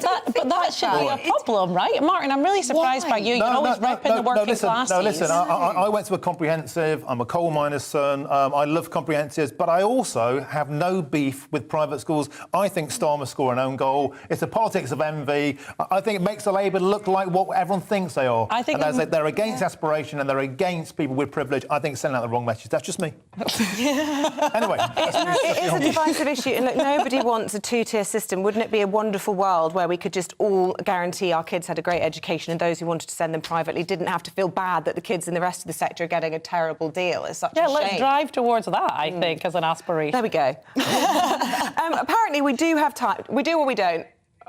We do. Sorry, right, we thought we had time for another story. We don't, so we're going to draw a line under that. Claire Bissell, Amy Cameron, always good to have a disagreement in the papers. We look forward to more of the same just after 8:30, but we can talk now about burglaries. Martin? Love it. Thanks, guys. I just love the pay-per review. It's where it all kicks off. Anyway, moving swiftly onwards. England player Raheem Sterling left Qatar and returned to London over the weekend after his family home was burgled. Although no threats of violence were involved, Surrey police confirmed the Three Lions star's family actually arrived back at the house to find approximately £300,000 worth of jewellery and watches had been taken. So how can you avoid meeting the same fate? Well, CEO of the Neighbourhood Watch, John Hayward Cripps, who is here to tell us more about how we can keep ourselves and our families safer by avoiding break-ins this Christmas. Good morning to you. So obviously Raheem Sterling has lots of valuable stuff in his house. We know when people are away, they're more vulnerable. But for more everyday members of the public like ourselves, what should we be doing to stay safe this Christmas? The easiest thing to remember is the acronym WIDEN. And believe it or not, over a third of burglaries take place through unlocked or open doors and windows. So WIDEN, the W of WIDEN stands for windows and just simply making sure they're locked. The I stands for internal lights or radio on a timer. So, you know, when you're out, that your lights or possibly a radio go on a timer to make it look as though you're inside. The D stands for doors, simply making sure that they're locked. And the E stands for exterior lights. If you've got exterior lights on your property with a movement sensor, obviously burglars, the last thing they want is to be seen. So those are really good deterrents. And the last one, the N for WIDEN, is for neighbours. Being in contact with your neighbours so you can look out for them and they can look out for you. It's something like joining Neighbourhood Watch as part of that. That's the kind of easiest and best things you can do to reduce the chances of being burgled. Way to check off your list, especially if you're going away over the Christmas period, just to try and make sure your house looks occupied. And we've got those timers on our little lamps, so you can sort of pretend that you're switching your lights off at bedtime and things like that. Around the Christmas period, though, you've got people putting out Christmas wreaths on their doors. You've got people being a bit forgetful, carrying in lots from their car, perhaps leaving their cars unlocked. You've got Christmas trees in windows, which is a, advert saying, underneath this tree, I've got lots of expensive presents. I mean, do we see burglaries going up at this time of year? They do. When the clocks go back and the nights get longer, certainly burglaries increase. I think that's happened every year for time immemorial.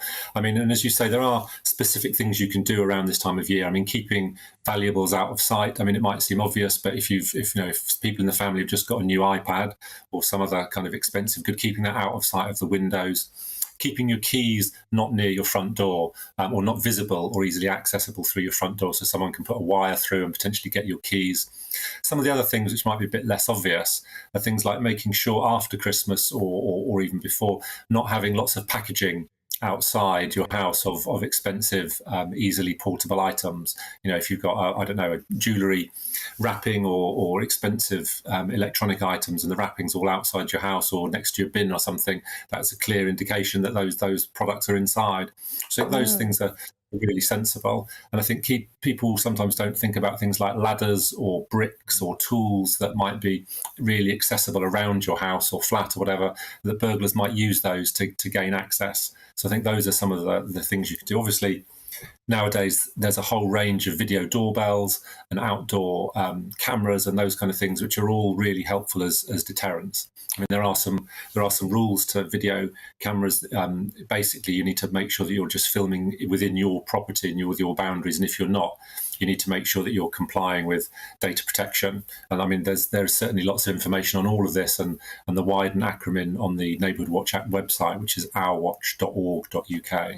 OK, John, there's one thing, keeping it on a positive note, that I really like about things like this, and that is the N for neighbours. I'm always a huge fan, especially this time of year, checking on elderly relatives, especially if they need their path clearing of ice, and now it's going to be colder, and cutting down on crime. So this is a great opportunity at Christmas, a festive time of keeping an eye on your neighbours and coming together, isn't it? Top tips. John Haywood-Cripps, we've got to leave it there, CEO of Neighbourhood Watch at this very sort of dangerous time of year, I suppose, when it comes to burglaries. Stay with us, more for you coming up at 8 o'clock.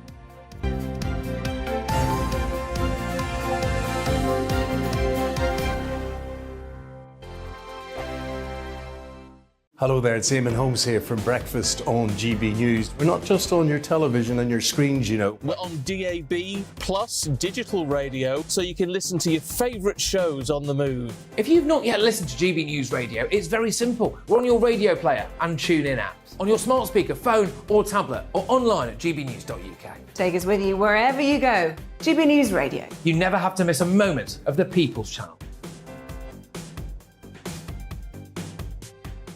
Monday to Thursday nights on GB News. At 6, it's Dubes & Co. 7 o'clock, Farage. At 8, join Mark Stein. And at 9, Dan Wootton Tonight, followed by Headliners. On TV, radio and online. This is GB News. Join me, Lawrence Fox, on GB News. Frank, fun, fearless and sometimes serious. Much as I love a Friday night punch-up, what I really want is a battle of ideas. I want to look at things differently. I want to hear different voices and engage with your unique experiences. Every Friday at 7 p.m. on GB News.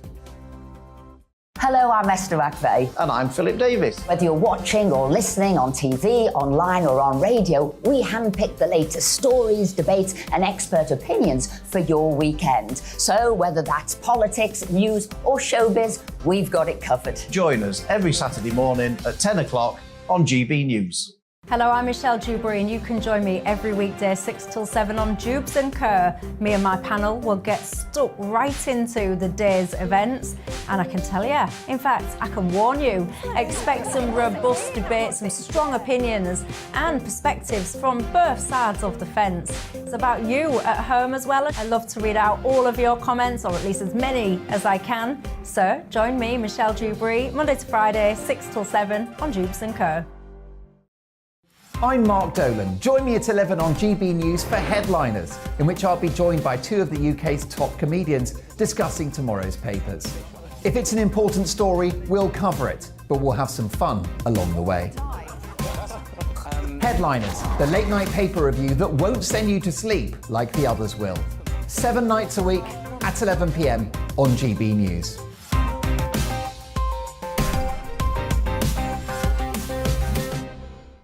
Monday to Thursday on GB News, it's Bev Turner Today from 10 a.m. We're going to be here for you, our GB News family, to keep you up to date, but also make you smile. The guy went from puberty to adultery. And I can't wait to bring a few of my own opinions. I have no time for cultural totalitarianism. We'll engage in passionate, but always polite debate, with your thoughts and opinions at the centre of it all. Only on GB News, the People's Channel, Britain's news channel.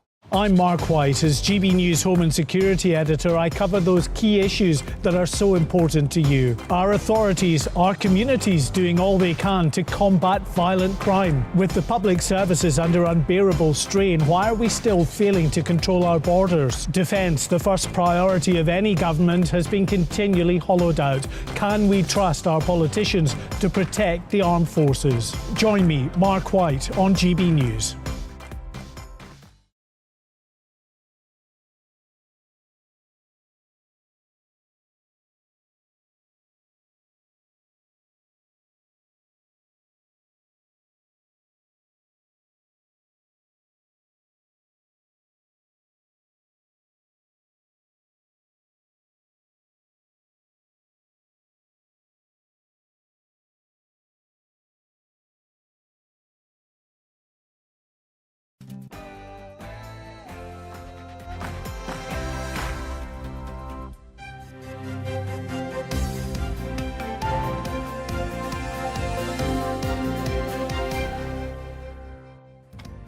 The government tells GB News the country is being held to ransom by the rail unions.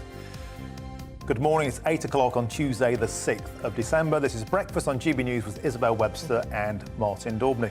Here's what's leading the news this morning. Rail workers are to strike from Christmas Eve to the 12th of December on top of the 8 days of industrial action already announced over the Christmas period. But Education Minister Nick Gibb has told this programme it's no way to negotiate a new deal. Urge the unions to talk to the employers, to keep negotiating and not to hold the country to ransom, particularly in December as we get nearer Christmas. And a primary school pupil in Hampshire has become the 8th child to die from a severe Strep A infection. Downing Street has warned parents to be on the lookout for symptoms and to contact the NHS if they're at all concerned about their child's health. The Prime Minister will drop compulsory house building targets in an attempt to avoid a backbench rebellion, sparking fears he's lost control of his own party. Reports suggest up to 60 Tory MPs were preparing to vote against his levelling up bill. And once again, Prince Harry has spoken out of a dirty game being played by the palace in the latest trailer for his and Meghan's new Netflix series. The first episode of the documentary is out later this week and will also claim that there is a war against Meghan.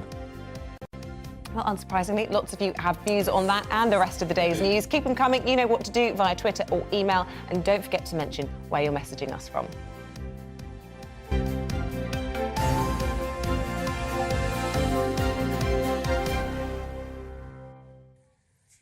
The RMT union has announced even more rail strikes for December, with negotiations with Network Rail failed to find a solution to the ongoing pay dispute. The new walkout will begin at 6 p.m. on Christmas Eve, the worst possible time, and continue all the way through Christmas until 6 a.m. on the 27th of December.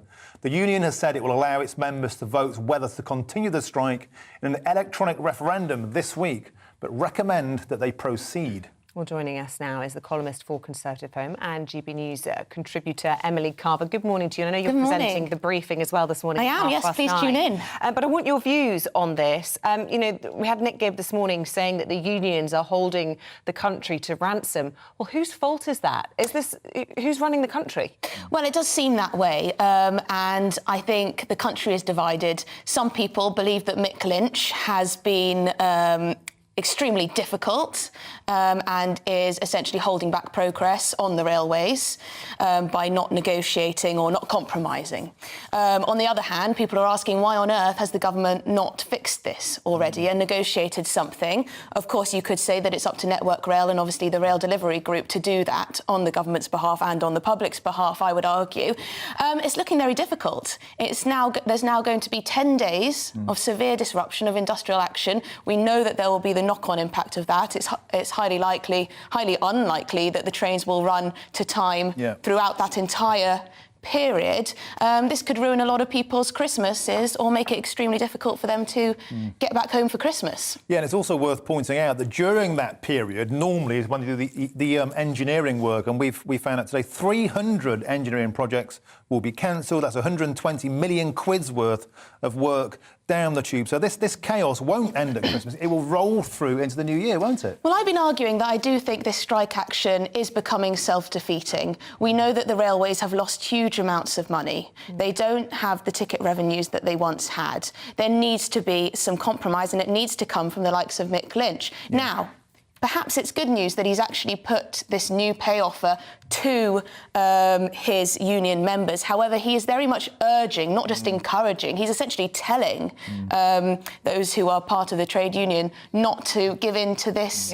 settlement. And let's just remind everyone what the deal is that they've been offered. It's 4% over 2 years plus no mandatory redundancies during that period. A lot of people will be thinking, in the current context, that's not a bad deal. Well, I think so. It does seem reasonable. The problem is that they aren't willing to compromise when it comes to any of the working conditions. So working on a Sunday, whether the rail drivers, for example, should be the ones to guard the trains as well on some lines, etc. It seems that they want to cling on to these archaic practices while the rest of the world, you know, goes on and advances. Yeah, now we're wondering about who's in control. Is it the unions or the Tories? Is Rishi Sunak in control? Today, another U-turn, another rebellion, this time over housing targets and onshore wind farms. Well, this is very interesting. So this is Michael Gove's Levelling Up and Regeneration bill, which was supposed to be something that would get Britain, well, growing, get Britain building. Yep. It seems that 60 Tory MPs have thwarted this, and Rishi Sunak has asked Michael Gove to essentially water down his bill, specifically on housing targets for local authorities. Now, I do have some sympathy with the likes of Bob Seeley, who represents the Isle of Wight. He, of course, doesn't want to see huge amounts of development in what is a very quiet place, usually, with a lot of character and charm. Up the Isle of Wight or not? I mean, we talk about the huge levels of deprivation on that particular island. When you look at that as an example, as you say, building houses leads and helps promote growth. Well, it does, but the problem is a lot of local people are very concerned that the infrastructure isn't coming with it.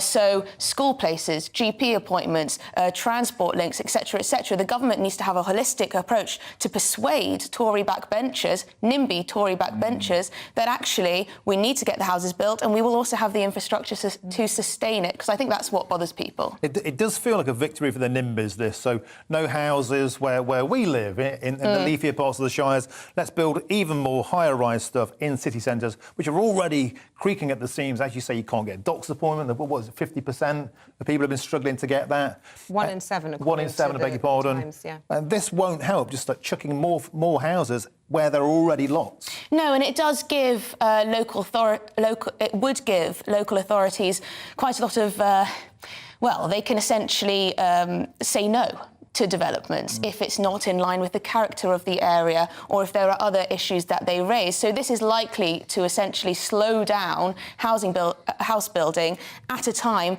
when, I don't know if you've looked at Rightmove recently, but it is absolutely extraordinary, the cost of what you can rent and buy in this country. Even in areas that are not particularly desirable, the costs are out of control. I think Tory MPs need to remember that they need to appeal to the public at large, not just the Tory shires. Yeah. Really interesting to get your thoughts, Emily. And Emily will be back, as we say, 9:30 with more analysis and incisive questioning on the briefing, as I say, 9:30 this morning.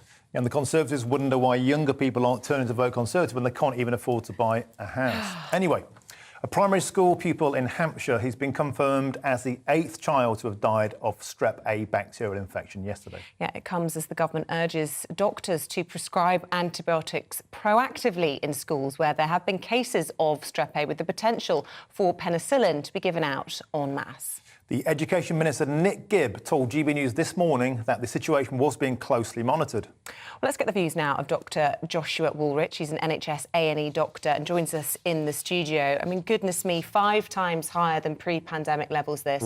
Every parent I know has fear in their heart at the moment about this, and it's just an awful situation. Do you feel as though this is being managed effectively? Because we're hearing reports from pharmacists that there's a shortage of antibiotics, contradicting what the government is saying, that there isn't a shortage. They're saying the wholesalers have red flags on it. I'm hearing people can't get to their GPs either. Yeah, It's a fun time, let's put it that way. Yeah. There are some shortages of antibiotics, but the good news is for bacterial infections like Strep A, we do have different types of antibiotics we can use. So we use penicillin for it, and we have different types of penicillin that we can give, so we don't have a shortage in the long run for these kind of things. So we are treating people effectively in hospital. I am seeing lots of people coming into A&E worried about whether or not their child or them themselves have Strep A. We're swabbing lots of people. We're giving antibiotics to people who we're indicated to do so. Yeah, it's difficult. I don't think fear is necessarily the right pathway, but again, I don't have children myself, so it's easier for me to say that. But I would also just like to kind of urge the fact that this is an infection that we see every single year. We are seeing more of this infection this year, and there's several reasons why that may be. It makes sense that we have spent a couple of years with less mingling and less contact, especially when it comes to children. And so there are children who may have come across Strep A in the past, and again, as I said, very, very common, who may have built some form of immunity to it, who are now only experiencing it for the first time. But in addition, we also know that after any sort of viral respiratory infection, there's always a downstream effect of more invasive bacterial infections. So there is a hypothesis that some of this and some of the increase in the amount of the actual severe cases of Strep A is because of the last 2 years of everybody being infected with COVID. We can't do anything about that now, but we can look forward and kind of then just look out for certain things. Be vigilant. Yeah. There's lots of confusion around this idea of proactively dishing out antibiotics to any child with a case in their entire school. That includes our children. You know, my daughter's school has an outbreak, primary school. But that goes against everything that we're taught as parents and in terms of common sense about resistance. So is that really the best route to be taken, just to dish them out like Smarties? So I'm one person, but my gut feeling here would be no, it doesn't feel like the best course of action. However, I do trust the public health doctors who are doing this for a living, and if they're advising that this seems to be the right thing to do in certain areas, in certain schools, I would be very surprised if this is something that's just gone, OK, everyone under 10, here you go, this week we're all having antibiotics. Because yes, it's a bad idea. It does increase the risk of bacterial resistance to these kind of antibiotics. Penicillin is an antibiotic we would like to continue to use. It's a very good one. So I doubt that that's ever going to actually happen. If there are large outbreaks in particular schools in certain year groups, then they may proactively do that in advance. And if there's that suggestion, there's going to be good reasons for it, because it's not going to be done on a whim. Yeah, and look, parents have been given advice to be vigilant, schools are as well. But the overriding message that I seem to be getting is how quickly people can deteriorate with this. That's what's so alarming, I think, that you might have a child with a bit of a sore throat and the next day they might be on a ventilator.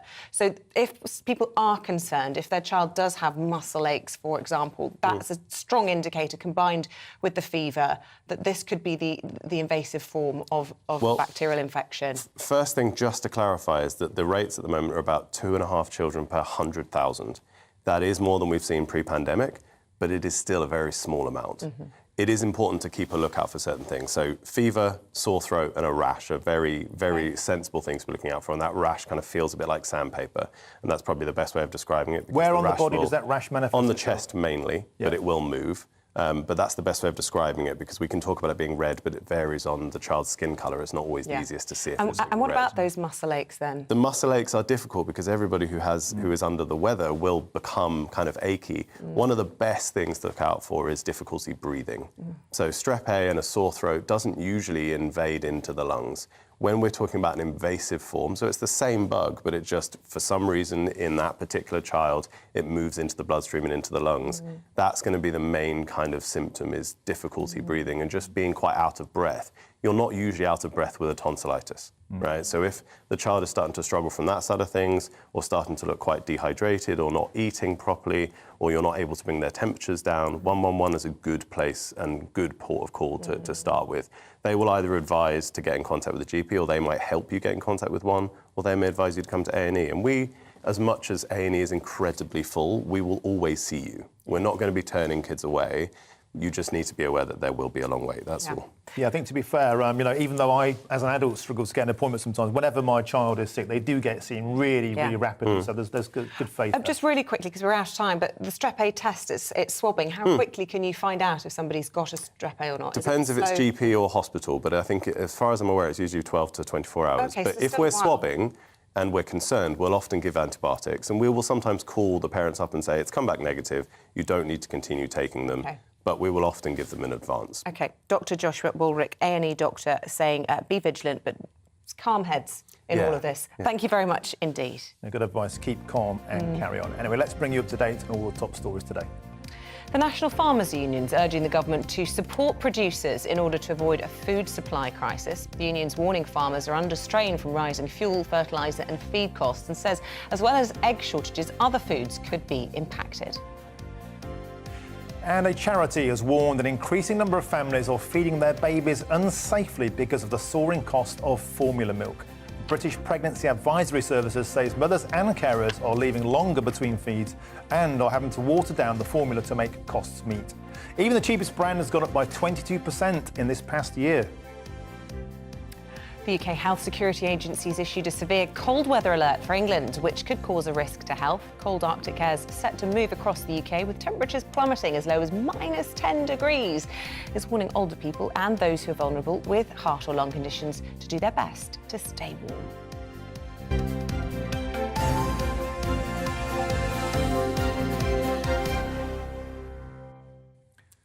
Well, in case you've been on Mars, Prince Harry has hit out at the royal family in a trailer for his new Netflix documentary. Yet more criticisms have been made in a new trailer for the series titled Harry and Meghan. Let's take a quick look. It's really hard to look back on it now and go, what on earth happened? You hear that? That is the sound of hearts breaking all around the world. She's becoming a royal rock star. And then everything changed. There's a hierarchy of the family. There's leaking, but there's also planting of stories. There was a war against Meghan to suit other people's agendas. It's about hatred. It's about race. It's a dirty game. The pain and suffering of women marrying into this institution, this feeding frenzy. I realized they're never going to protect you. I was terrified. I didn't want history to repeat itself.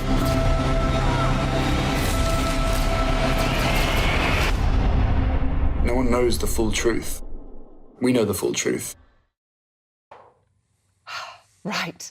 Joining us now is Katie Nicholl, Vanity Fair royal editor and author. Where to start on this, Katie? Take a deep breath, grab some popcorn. I just, when they say we know the full truth, just in that trailer or across the two trailers, there are at least 3 falsehoods as far as I can tell, as an objective journalist of looking at that. That is the fact they used the paparazzi pictures of a Harry Potter premiere, which was 5 years before they met. The fact they used the Katie Price pictures when they were implying that she was being chased there by the media. And the third one being... Well, there was the Harry Potter from South Africa when they were at a Desmond Tutu pre-agreed.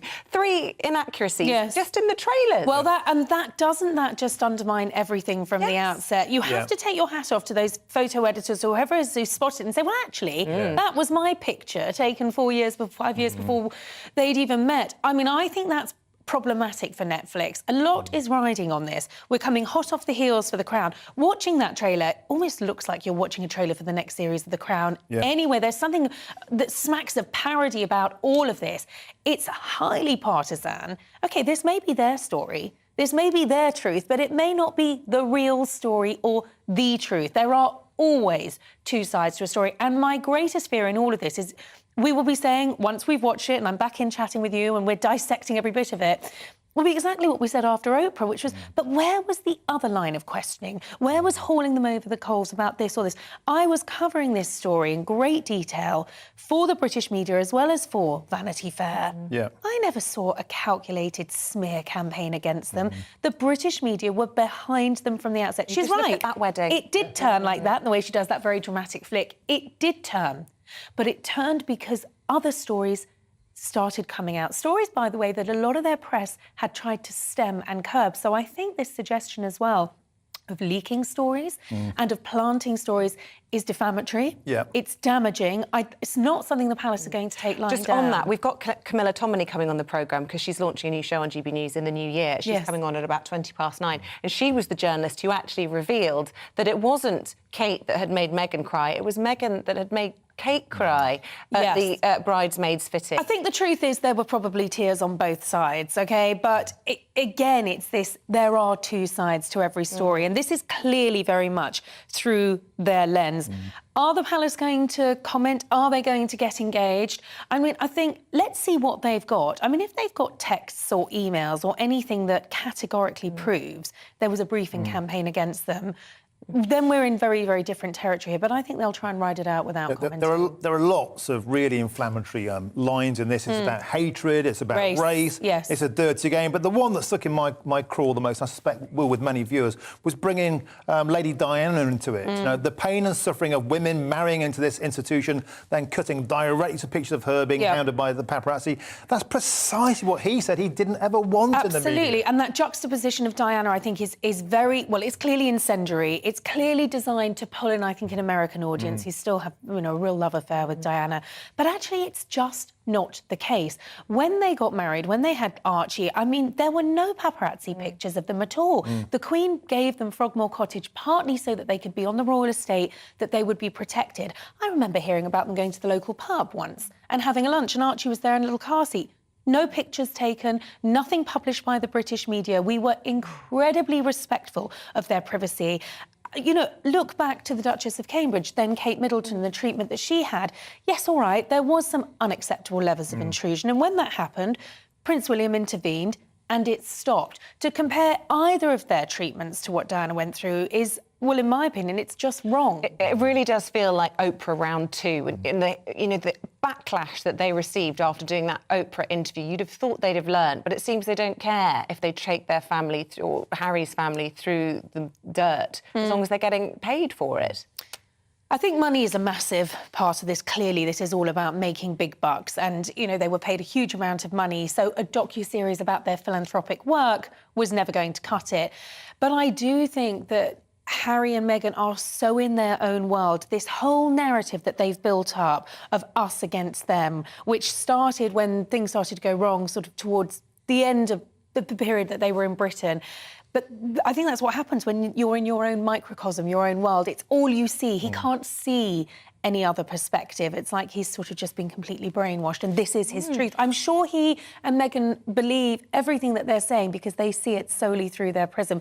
What would be great to see is some more independent, less partisan voices in this. There's lines in the papers today saying that Harry and Meghan have declared war on the royal family. Is this terminal, or is there a way back after this? I just don't see any way back from this. And, you know, we say waging war, it sounds so dramatic, but it is dramatic. They are taking on, it's not just the institution, they're taking on their family here. This is clearly making it absolutely obvious to everyone, this is us against them. This is war. I don't see how they can come back from this. And let us not forget, Prince Harry is the only senior member of the royal family who has actually had to apologise for racism at Sandhurst in 2009. I'm glad you bring that up he because used the P word, he which did. is an incredibly I'm racist glad you bring that up. term. As I was on my way here, I just had an email from a Pakistani woman who brought this up, and she said, please mention this. Please, and it's not the first time. No. This is a prince who dressed up in a Nazi costume 2005, too. yeah. So, you know, we can all make mistakes in our past. We can all repent. No problem with that. But I think many people will think, who are you to stand up and lecture us, Britain, or us, our royal family, on racism? If you look at the royal family, they've done a lot to actually really try and push back on that racism. I mean, you need to look at what happened last week with Lady Susan Hussey to see how sensitive this issue is. But I do think if it comes down to a race row, which is ultimately what Oprah came down to, then I think we may see the palace intervene, because I think they'll take that very seriously. Well, you know what, if people want this story to go away, it's not going to. The Ripple of Hope Award being handed out to them for challenging structural racism within the royal family. And then on Thursday, the first of the 3 of their series drops, followed by the second drop of 3 on the 15th. So just but by the way, just to say quickly, all of which will overshadow important royal engagements like the and Earth events. Shot that we just like saw. the Earth Shot, the Princess of Wales has a carol concert coming up. The second instalment drops on that. And the Countess of Wessex is in America receiving her very own award for taking on female empowerment, gender-inflicted violence, really important causes. And yet we're dedicating all of this coverage to Meghan. To Meghan and Harry. Well, there we go. I mean, I think it's really worth pointing out that this is all about showbiz and froth and tittle-tattle, and the real royals, you know, are Wills and Kate. But unfortunately, the hard work is getting lost in all the controversy and scandal. And one can only imagine for the King, for the Prince of Wales, they must literally have their heads in their hands thinking, how much more can we stomach? And don't forget, there's an autobiography coming up in a few weeks' time as well. You have to hope for the publishers. He's kept something back for that. You have to wonder what. Katie Nicholl, Vanity Fair royal editor and author, always a pleasure. Thank you. Well, coming up, Ian Blackford's successor as the SNP's Westminster leader will be chosen later today. We'll find who could be questioning Rishi Sunak at PMQs tomorrow.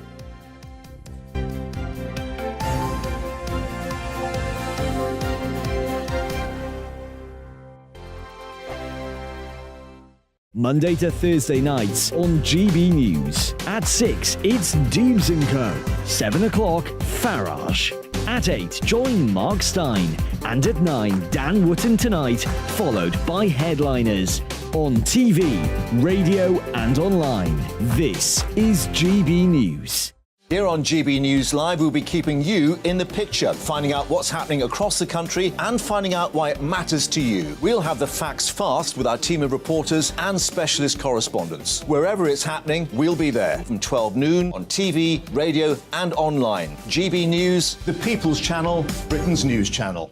We are GB News, the People's Channel. Why not take us home with you by visiting the GB News shop at gbnews.store. You'll find all the official merchandise, a really good present actually for yourself, your friends or your family. We ship across the UK mainland at no extra cost. GB News, the People's Channel. Join my show Farage, 7 p.m. till 8 p.m. Monday through Thursday, and there you will get opinion, analysis, debate, and I'll cover stories that nobody else dares to touch. You've been cancelled. Join the club. Oh my goodness me. And then for the last 15 minutes, talking pints. We're over a drink. We have a civilised conversation with someone. We very often disagree, but we do it in a grown-up way. Come and join me on Farage. Monday to Thursday on GB News, it's Bev Turner Today from 10 a.m. We're going to be here for you, our GB News family, to keep you up to date, but also make you smile. There's a guy who went from puberty to adultery. And I can't wait to bring a few of my own opinions. I have no time for cultural totalitarianism. We'll engage in passionate, but always polite debate, with your thoughts and opinions at the centre of it all. Only on GB News, the People's Channel, Britain's news channel. Hi there, it's Stephen and Anne. At breakfast from 6 a.m, you'll always be caught up with everything you need to know, the latest headlines, opinions and debates. We'll bring you the good news and the bad, but most of all, we're here for you. Remember, send in your views and let us know what you would like us to talk about. That's because we're your news channel. And every morning at 6 a.m, it's breakfast on GB News.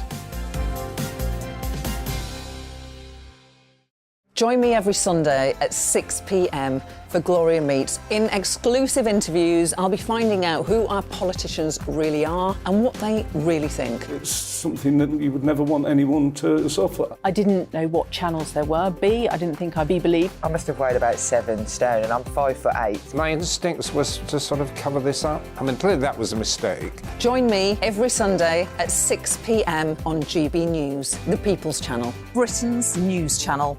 Hello, I'm Simon Evans. Join me on GB News for Headliners at 11 p.m, where I'll be joined by 2 of the country's top comedians as we take a look at tomorrow's newspapers tonight. If it's a big story, we'll be covering it, I guarantee, but we'll also have some fun along the way. That's GB News Headliners at 11 p.m. We won't put you to sleep, unlike some of the other paper review shows out there. So join us, 11 p.m, 7 nights a week.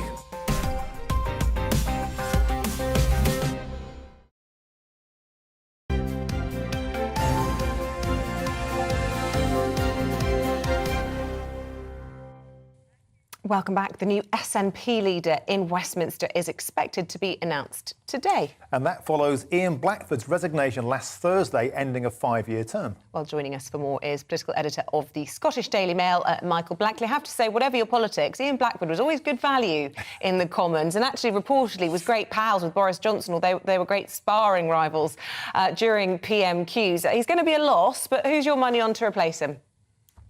Well, I think it's going to be a pretty close contest tonight when MPs vote on this. When Ian Blackford first quit, there was a widespread expectation that the SNP's business spokesman, Stephen Flynn, would be the next leader. He was seen as a bit of a shoo-in for the job. He's a bit different to your average political leader at Holyrood. He's a lot younger. He would be the youngest leader of any of the parties there, and he talks up his working class roots. But since then, it's actually turned around a little bit. Over the weekend, we had Alison Thewlis, who is the Treasury spokesman for the SNP. She put her name forward, and she actually seems to have a bit of momentum behind her now. She's got a lot of support from within the SNP leadership. And I think that's actually one of the interesting things about this role.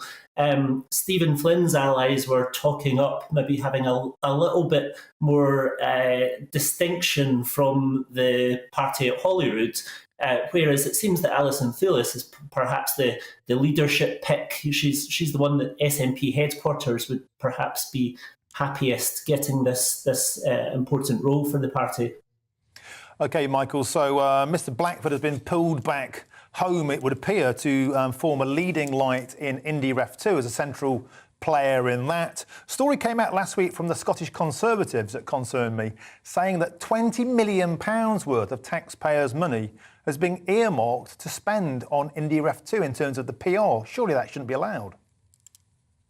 Well, there is a big controversy over this. So the Scottish Government had set out in its spending plans that next year it had earmarked £20 million for an independence referendum campaign. Of course, we've since then had the Supreme Court ruling that ruled that they couldn't hold an independence referendum without the consent of Westminster.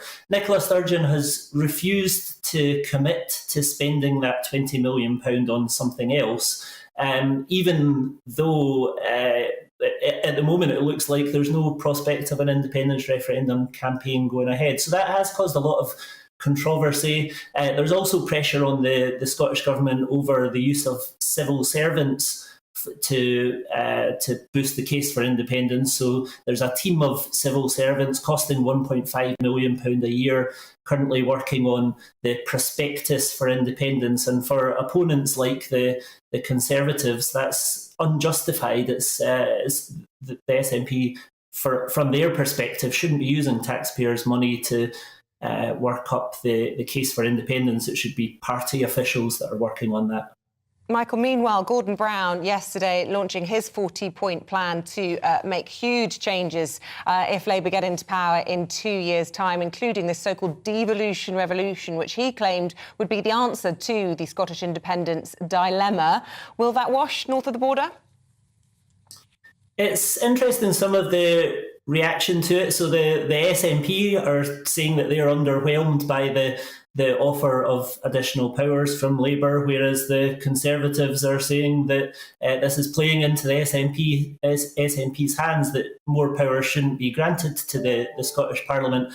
There is a bit of divergence in opinion within Labour on this issue as well, because we have previously heard from the former Labour First Minister Jack McConnell and the former Scottish Labour leader Jim Murphy, who both expressed reservations in the past about the idea of giving more powers to the Scottish Parliament. There's some in Labour and some in Scotland more generally that think that too often the answer that people look to on questions about the union is just to give more powers to the Scottish Parliament, and that perhaps that isn't the most sensible way of dealing with some of the issues that need to be resolved. But there was some interesting ideas yesterday, and one of the things that Keir Starmer was pretty firm on as well was the fact that if he was Prime Minister, he wouldn't be accepting Nicola Sturgeon's attempt to turn the next general election into a de facto referendum.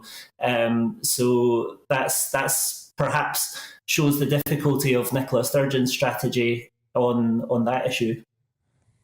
OK, Michael Blackley, thank you very much for joining us today. Appreciate your time. I've got a funny little story about Ian Blackford. So in 2019, I had to have a hernia operation for a football injury, and I had to have a general anaesthetic. And I tweeted, because he was on the TV, I was watching on TV news, I went, please don't let Ian Blackford be the last thing I see in case this goes wrong. And because, of course, he's famous for talking forever, somebody replied, a political journalist friend of mine, don't worry, he'll still be talking when you wake up, because he is famed for... Yeah, he's very loquacious and loves to take the stage, doesn't he? But yeah, he will be lost from Parliament, whether you like his politics or not. He was always quite entertaining. We're going to take a break. Talking of entertaining, we'll be back with Claire Pearsall and Amy Cameron for a bit of a ding-dong, I'm predicting. Yes. See you in a sec.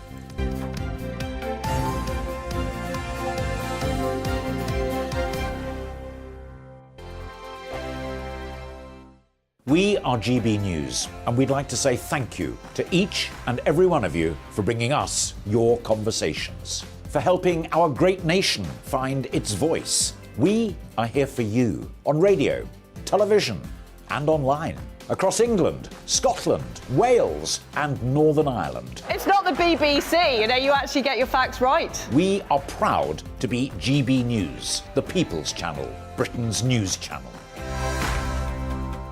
Monday to Thursday, 9 p.m. till 11 p.m. Join me, Dan Wootton. I'll bring you the sharpest takes and hottest debates. Do you not believe in prison? I don't believe in prison. I'm completely stunned. I guarantee you there'll be no spin, no bias, no censorship. I actually was personally quite offended by it.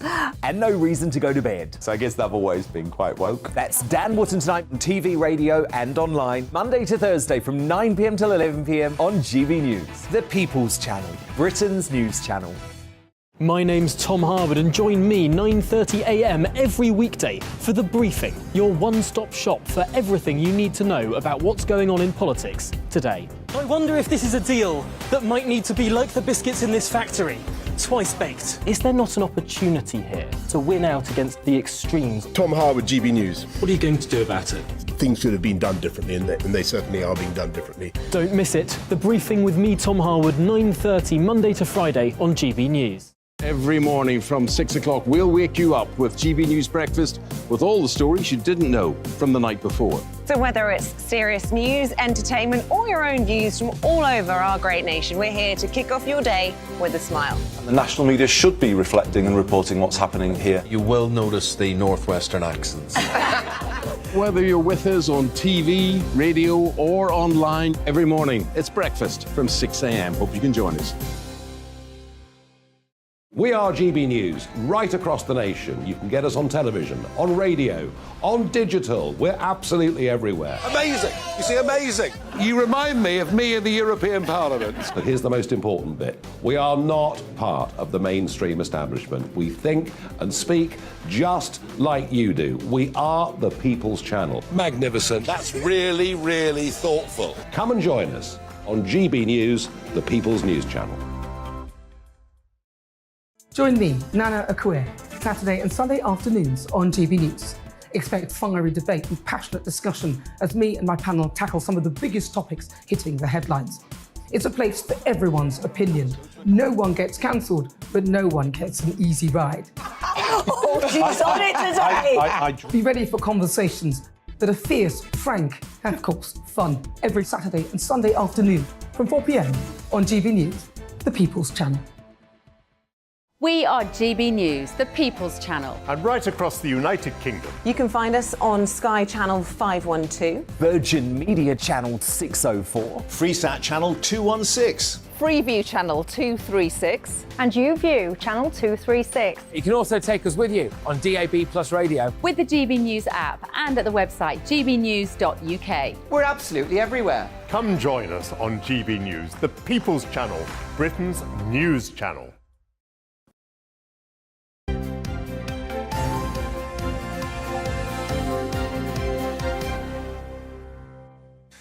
Well, ahead of the ding-dong going inside the papers, let's first take a look at the front pages of the papers today.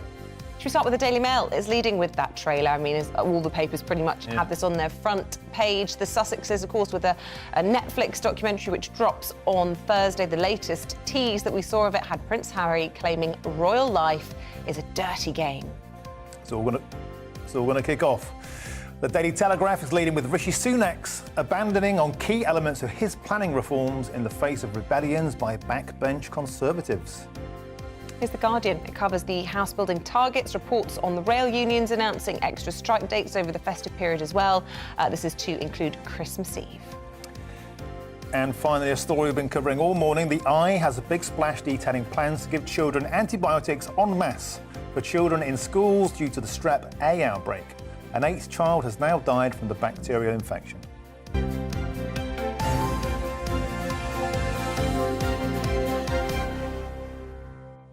Right, we've got a cup of tea on the go. Settle in and kick back. We'll go through the papers for you so you don't have to. We're joined this morning by the former Conservative advisor Claire Pearsall and environmental campaigner Amy Cameron. Glad you're sticking with us, Amy. At one point last hour, I thought this is 3 against 1 here. We probably need to get a bit more balance in this. But listen, Claire, you want to start with the Mail. So Keir Starmer coming out talking about abolishing the Lords. Once again, Gordon Brown saying he wants to do that. On the second time, I'm pretty sure that we've heard him say that. Yeah. How has this gone down? Not just with Mail readers, but indeed in general.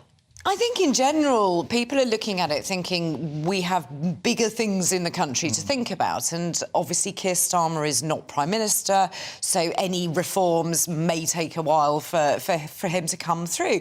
I just think it's one of those issues that when you run out of other things to say, you have a go at the House of Lords. Everybody, and as you quite rightly said, Gordon Brown has made efforts to look at House of Lords reform previously. And it's one of those things, Nick Clegg looked at it. It is so complicated. And I think your real problem is, by having an elected chamber, which is what Keir Starmer is suggesting that we move to, would just cause even more gridlock in our institution of Parliament as it is. But if you think it's slow now, why he's going after it? I mean, can you see that to a lot of people, the Lords looks like it's just packed full of cronies to keep the ruling classes in charge? Absolutely, and I understand that. And when you look at it, you look at the recent appointees into the House of Lords, and they were friends of a former Prime Minister, and they are there to shore up the vote. The upper house is great as a scrutiny chamber.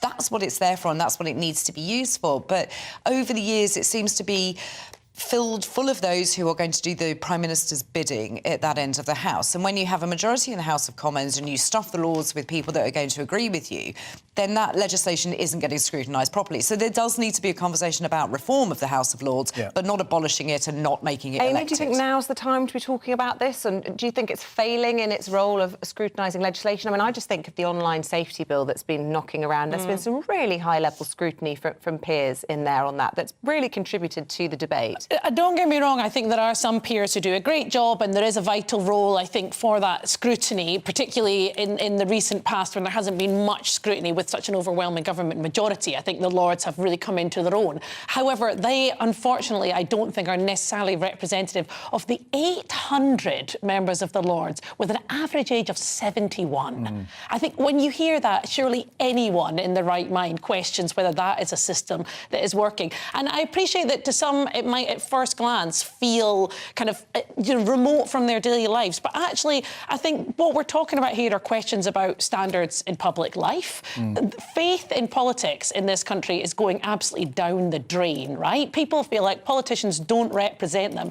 Shots of the Lords do absolutely nothing to help that. And I also think what Keir and Gordon are driving at here, first name terms there from me, I don't think they know who I am. I think what they're driving at here is also the need for greater representation from the regions. And, you know, Martin, you as a Brexiteer will know that one of the big things that drove the Brexit vote was this sense that Westminster did not represent people. So I don't think this stuff is kind of technocratic. I actually think looking at who we have in Parliament and how those people are elected is vital to regaining trust in politics and also redistributing power away from Westminster. But is that the priority now? Is it not a bit tone deaf when you're hearing about reports of people not being able to heat or eat their homes homes right now, and we've got these huge crises and challenges, shortages of amoxicillin when there's, Strep A running rife around. Well, House of Lords report. But this was a piece of work that's been commissioned by the Labour Party, right? So this is a piece of work that Gordon Brown has gone away and done. They are a party in opposition. And to Claire's point, this sort of legislative reform is complicated. And actually, I think having a lead up to these kind of changes is really important and an opportunity for us to debate. I wonder how much the average voter cares. Well, actually, I know the answer to that question, because this was the Brexit policy. And we doorstepped this all across the West Midlands, the East Midlands. No one really cared. I think the thing is, people are quite ambivalent. They don't really know what goes on in the House of Lords. I mean, your average working guy and girl, 56% of YouGov poll don't even know what happens in the House of Lords. So I'm not sure that this is of interest to politicos. But do the voters really care? But that's a part of the problem, right? Like, should we be paying the wages of 800 people when the vast majority of the population don't know what they do or who they are? What do they get paid out of interest? Does anyone know? They get an allowance of about 300 a day. Do they get paid every time they tap in? Right? Yes. Some do take advantage of that. I'm sure that reportedly some of them do. Head to the bar. Sign in and obviously we've just disappear. had the Michelle Mone scandal that's rumbling on in the papers. I think there is a real question about who is ending up in the House of Lords, and I think to your point, Martin, if people don't know why they're there and don't see a value in them, I think that feeds into this general disenfranchisement with politics, which I think is really unhealthy in a democracy. And just quickly, by the way, I never once tapped in as an MEP in Brussels and went straight to the bar. Never happened. We always did a full shift, honest officer. Anyway, let's move quickly on. Talking about, people and value for money and all the rest of it, Claire, you've chosen a story in The Times about diversity inspectors and what they're charging and costing the police force specifically. £10 million a year. And I think when you see it as brutally put as that, you wonder what on earth people are thinking. What is the police force doing to spend its money on inclusion and diversity people when officers are needed out on the street, there are crimes that are needed to be solved, people want their burglaries to be looked at? In my village, there's a little crime spree at the moment with motor vehicles. And you think, why would you spend £210,000 on somebody's annual salary for something that, A, is mostly common sense, and B, doesn't need a dedicated person to sit there and tell you? Haven't there been huge problems exposed, not least in the Met Police, in terms of racism, misogyny and the like? And this is trying to address that, Amy? Absolutely. I think the stories we've seen coming out of the Met Police are fairly terrifying, whether you're a woman, whether you're a member of a community of colour. I think there's two things at play here, which makes me think, actually, this is good value for money if it's being administered effectively. Clearly, the problems in the Met Police suggest that it's not. But one, we have to think about staff retention. We have huge problems retaining members of our public services. And I think if you are a woman or a minority ethnic member of community of colour and you're experiencing the kind of really toxic sexism and racism that we know is present in the police, in the fire service, etc., you're going to leave. And the cost of retaining staff is huge for a sector like the police. So I think, one, there's a staff retention thing about internal culture. Two, in this country, we police by consent. So I think it's absolutely vital that our police forces invest in building stronger connections with the communities that they look to serve. But when you look into the figures, only 6% of burglaries get solved and 24,100 staff days are lost every year on equality and training programmes. People would like to say that this isn't a police force, this is a police farce. Come on, it's a total farce. You've been saving up that line. Credit where credit's due. But no, I do think that in reality, it's a small price to pay for a police force that is representative of the communities that they serve, and that's absolutely vital. I personally, as a young-ish woman living in London, have found some of the stuff about the Met Police truly terrifying, and it's made me question whether I would approach a police officer in the street. And that's me as a woman with a huge amount of privilege. I think demonstrating that the police understand the problems of racism and sexism in their ranks and are doing something to address it is vital if we want to continue policing by consent. But surely that's just the training of the police officers. You don't need somebody who earns up to £82,000 for being an assistant director of diversity and inclusion. That isn't going to make the difference, is it, really? It's not going to change the attitudes of those officers. That needs a huge shift in retention, in training, in recruitment. Those need to be better. So arguably, you're saying we're not spending enough, I think. in terms of the level of training that's required to people, I root this think, out. would like to see the back of these sorts of roles. Absolutely. I think they would within the NHS I don't as know well. what most people would think, but certainly there is divided opinion on this. Let us know your views at home, whether you are in favour of 10 million a year on this. Amy, I want to go to one of your stories. The issue of affordable childcare, well known to be a huge problem in this country compared to, well, most comparative developed nations, really. Labour have talked a lot about this in recent weeks. Is enough being done about this? What's being said about this in the Eye, page 10? Cheap childcare would provide £13 billion boost. Yeah, I think I really wanted to cover this story because I think childcare in the UK is a real mess. You know, I'm at an age where lots of my friends are women attempting to get back into the workforce after taking time off from maternity and finding that effectively with the cost of childcare as it is, it doesn't make sense. Women are being shut out of the workforce and then de-skilled over periods of time because childcare in the UK, as you said, Isabel, is amongst the most expensive in the world. For me, this feels like really sensible policy making from Labour. They've played around in the margins of this. You might remember they spoke about breakfast clubs not that long ago. But I think providing universal access to childcare would, one, be a huge economic boost in terms of bringing more women back into the workplace and men. But two, we have to remember that these early years are absolutely vital for children's development. So levelling the playing field by providing the same quality of care for all of our young people is just I think that's just sensible investment. One part of this debate, though, that I do feel always gets neglected, and I don't think that has to be mutually exclusive. You should have affordable childcare, absolutely, and women and men who want to go back into the workplace should do. But no one talks about the benefit to children, actually, of having access to their parents. It's really unfashionable to say. You know, I went straight back into the workplace. I had to, but, you know, how lovely for my children if I could have been around in those early years. And no one ever says that. But unfortunately, to be able to afford the same home that perhaps my parents would have, instead of one income, you now have to have two. And it's the children, ultimately, who miss out on that time with their parents. It is. I'm not saying it doesn't mean you shouldn't get affordable childcare, but I think it is an issue that no one talks about. And nobody does talk about it, and it is really, really tricky. I was a single parent for 9 years. I had no choice. I had to go back to work to keep a roof over my child's head. So therefore, he was in wraparound childcare. And he has become the most resilient character you would ever know. He can go and make friends very easily and has really blossomed into that kind of kid.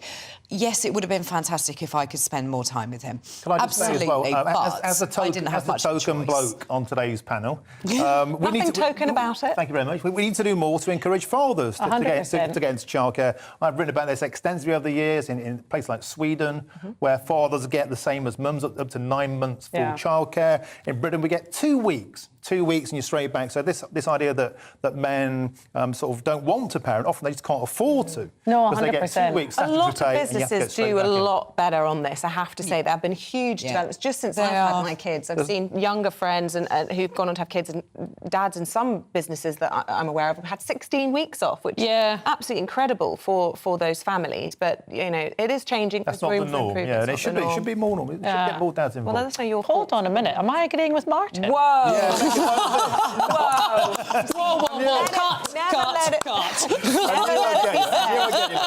We're not all about division. All sides of the coin heard here. All right, where should we go? We've done Amy. Let's go to Claire. Oh, can we talk about Matt Hancock? He's been at the headlines for at least half a day. He's hinted, hasn't he, about how much he's going to contribute of his I'm a Celeb fee to charity. What more do we know about this in the Telegraph today? Is anybody surprised to learn that Matt Hancock may not be giving quite as much money to charity as we were led to believe? Out of his reported £400,000 fee, I think we're down to probably a donation, it looks like, from what people are saying, of about £4,000 to local charities, which is his monthly salary from being away from the House of Commons for a month to go and play in the jungle. I don't think anybody is going to be surprised. He did make a really big effort to say that he was going out there to talk about dyslexia and bring it to everybody's attention, and he mentioned it 3 times in the time when he was out there. Hancock's been knocked off the front pages by an even bigger, what do you call it, twonk, Harry.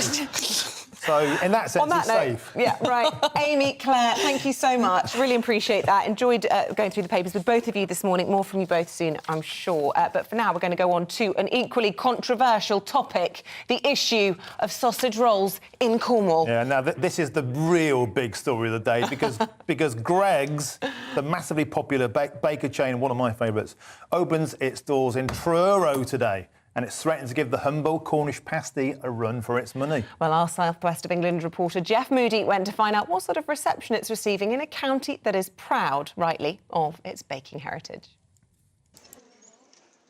On a high street in Cornwall's capital, an interloper has snuck in and set up shop. Greggs opens today, offering a tantalising selection of baked goods from sausage rolls to, well, pasties. And that's the problem.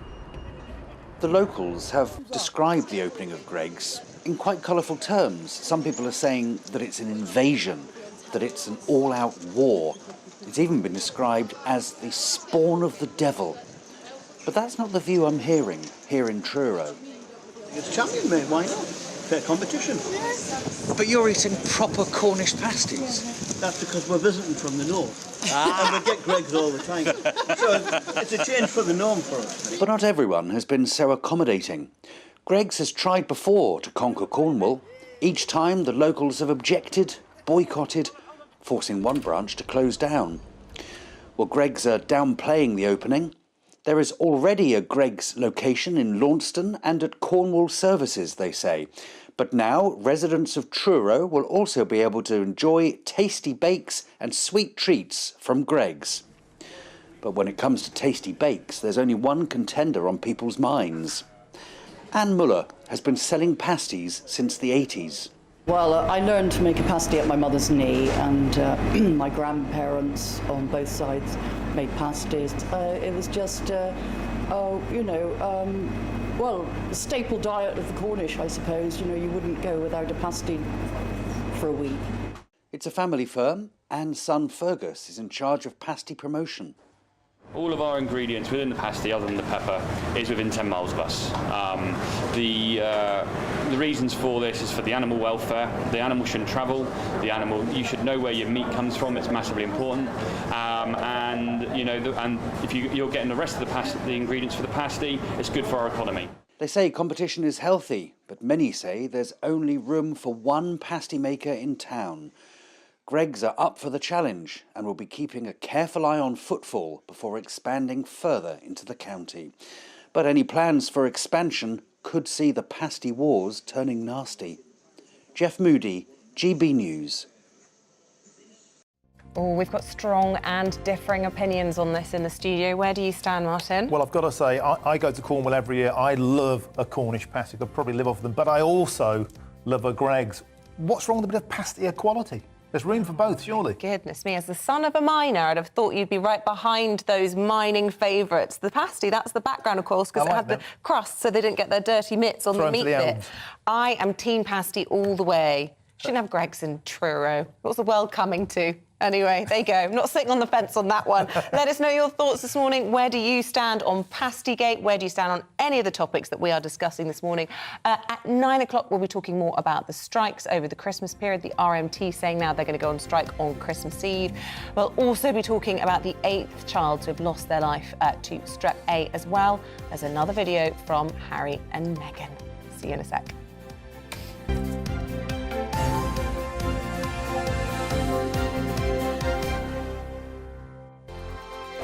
Hello there, it's Eamonn Holmes here from Breakfast on GB News. We're not just on your television and your screens, you know. We're on DAB plus digital radio, so you can listen to your favourite shows on the move. If you've not yet listened to GB News Radio, it's very simple. We're on your radio player and tune-in apps, on your smart speaker, phone or tablet, or online at gbnews.uk. Take us with you wherever you go. GB News Radio. You never have to miss a moment of the People's Channel.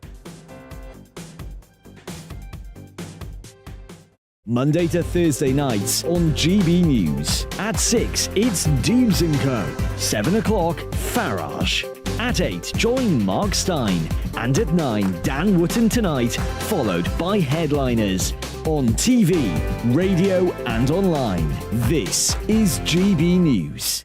Join me, Lawrence Fox, on GB News. Frank, fun, fearless and sometimes serious. Much as I love a Friday night punch-up, what I really want is a battle of ideas. I want to look at things differently. I want to hear different voices and engage with your unique experiences. Every Friday at 7 p.m. on GB News. Hello, I'm Esther McVeigh. And I'm Philip Davis. Whether you're watching or listening on TV, online or on radio, we handpick the latest stories, debates and expert opinions for your weekend. So whether that's politics, news or showbiz, we've got it covered. Join us every Saturday morning at 10 o'clock on GB News. Hello, I'm Michelle Dewberry and you can join me every weekday 6 till 7 on Jubes and Kerr. Me and my panel will get stuck right into the day's events and I can tell you, in fact, I can warn you, expect some robust debates, some strong opinions and perspectives from both sides of the fence. It's about you at home as well. I love to read out all of your comments, or at least as many as I can. So join me, Michelle Dewberry, Monday to Friday, 6 till 7 on Jubes and Kerr. I'm Mark Dolan. Join me at 11 on GB News for Headliners, in which I'll be joined by two of the UK's top comedians discussing tomorrow's papers. If it's an important story, we'll cover it, but we'll have some fun along the way. Headliners, the late-night paper review that won't send you to sleep like the others will. 7 nights a week at 11 p.m. on GB News.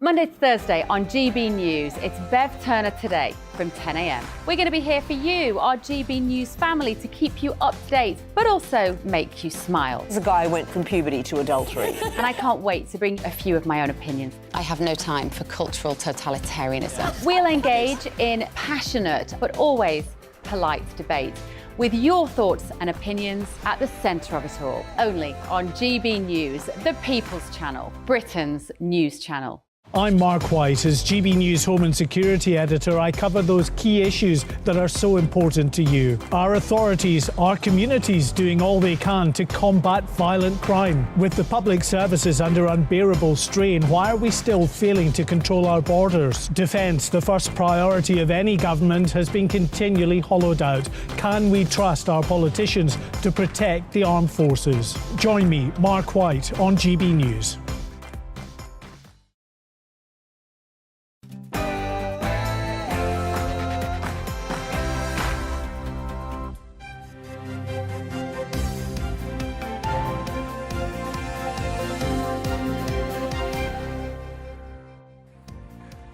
The government tells GB News the country is being held to ransom by the rail unions.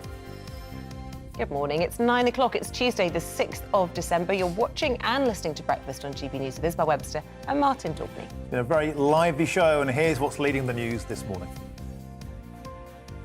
And rail workers are to strike from Christmas Eve all the way through to the 27th of December, on top of the 8 days of industrial action already announced over the Christmas period. But Minister Nick Gibb has told the programme today it's no way to negotiate a new deal. Would urge the unions to talk to the employers, to keep negotiating and not to hold the country to ransom, particularly in December as we get nearer Christmas. A primary school pupil in Hampshire has become the 8th child to die from a severe Strep A infection. Downing Street's warned parents to be on the lookout for symptoms and to contact the NHS if they're concerned about their child's health. And the Prime Minister will drop compulsory house building targets in an attempt to avoid a backbench rebellion, sparking fears he's lost control of his party again. Reports suggest up to 60 Tory MPs were preparing to vote against his levelling up bill.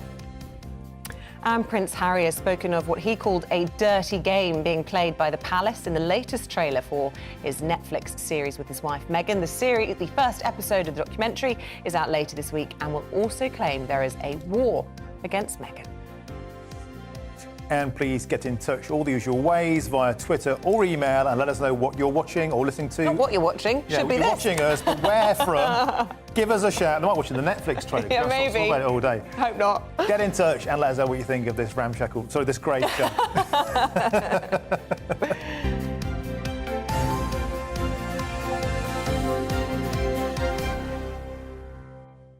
OK, our top story this morning. The RMT union has announced a further set of rail strikes for December. That's after negotiations with Network Rail failed to find a solution to the ongoing pay dispute.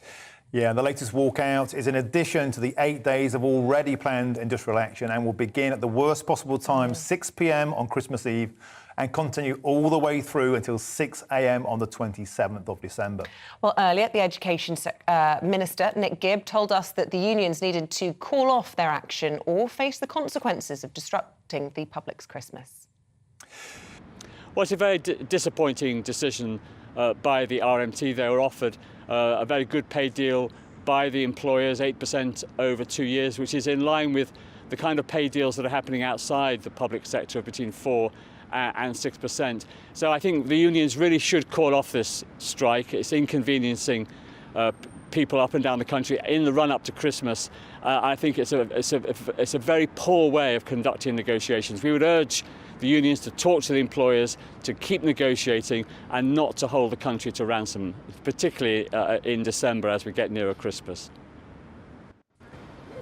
And joining us now is our political editor, Darren McCaffrey. Darren, I haven't seen you since the days of Brussels. Great to see you back. You're always very nice to us. So there you have it. Nick Gibb has told Mick Lynch to stop. So that's going to work, isn't it?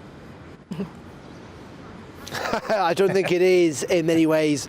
Martin, as you say, those negotiations are going to continue today, but there's very little light at the end of the tunnel, to use a pun, if you like. There's no sense that a deal is going to be struck today with those extra announcements of strikes over Christmas. Now, the RMT union have been on the radio this morning defending that decision to call for extra strikes over Christmas. They say ultimately it'll not have that much impact on passengers, given the fact that there is a reduced service over Christmas anyway. What it will mean, though, is an impact on Christmas Eve itself. And clearly it is going to be part of a wider series of strikes that is going to have a big impact, not just on passengers now commuting in for work, but also over the Christmas festivities as well. There are many taxi drivers, many bars and restaurants who are deeply disappointed by these strikes. In essence, it means that fewer people are going to go out for Christmas parties. It means it will have an impact on those other businesses as well. Now, from the government's point of view, there is a sense among some ministers at least that they want to kind of dig in here. They want to kind of be Margaret Thatcher, if you like,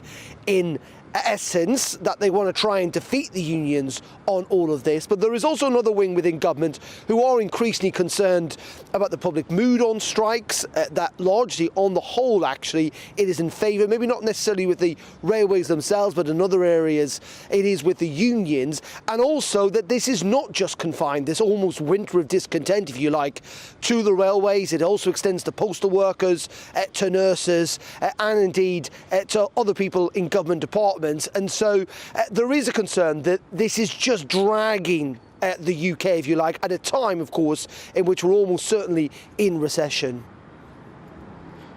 Who's in charge now? Is it the unions or the government? Lots of questions about whether or not Rishi Sunak is in charge of his own party and if he's being held to ransom by some of his backbenchers. He could get this levelling up bill through, though, let's be clear, with the support of Labour, but he's not prepared to do that. Yeah, indeed, no government ever wants to get legislation through having to rely on the opposition. It's not a good look, as you say, Isabel. It's a pretty weak look. And yes, there are concerns again that actually Rishi Sunak, the Prime Minister, is looking pretty weak this morning. He's had to cave in to a whole series of backbenchers who are not terribly happy with these housing targets that have now formally been scrapped by the Levelling Up and Housing Minister Michael Gove. And this is a big concern because there are a lot of people out there in the country who are pretty frustrated by the fact that there are not enough houses being built every year. It means that, yes, for those that own homes, the house prices continue to rise. Good news for them, but not necessarily good news if you're trying to get on the property ladder at all, or indeed, it must be said, for the taxpayer in general, with £28 billion being spent on housing every year by the government to allow people to live in them. But the politics of this is quite tricky. Clearly, the government could not have guaranteed getting that bill through with the number of rebels who are prepared to vote against the government. It is a reminder of NIMBYism. Now, those in favour of scrapping this would argue it's about empowering local communities to make decisions in their areas where house building isn't necessarily wanted or needed.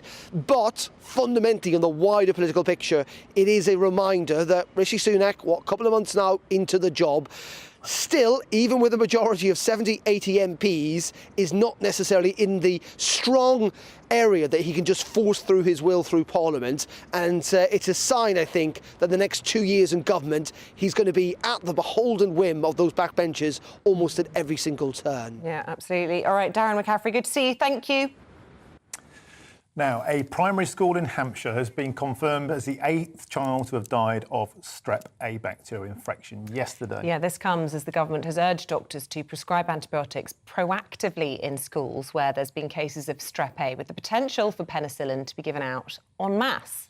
And the Education Minister, Nick Gibb, told GB News this morning that the situation was being closely monitored.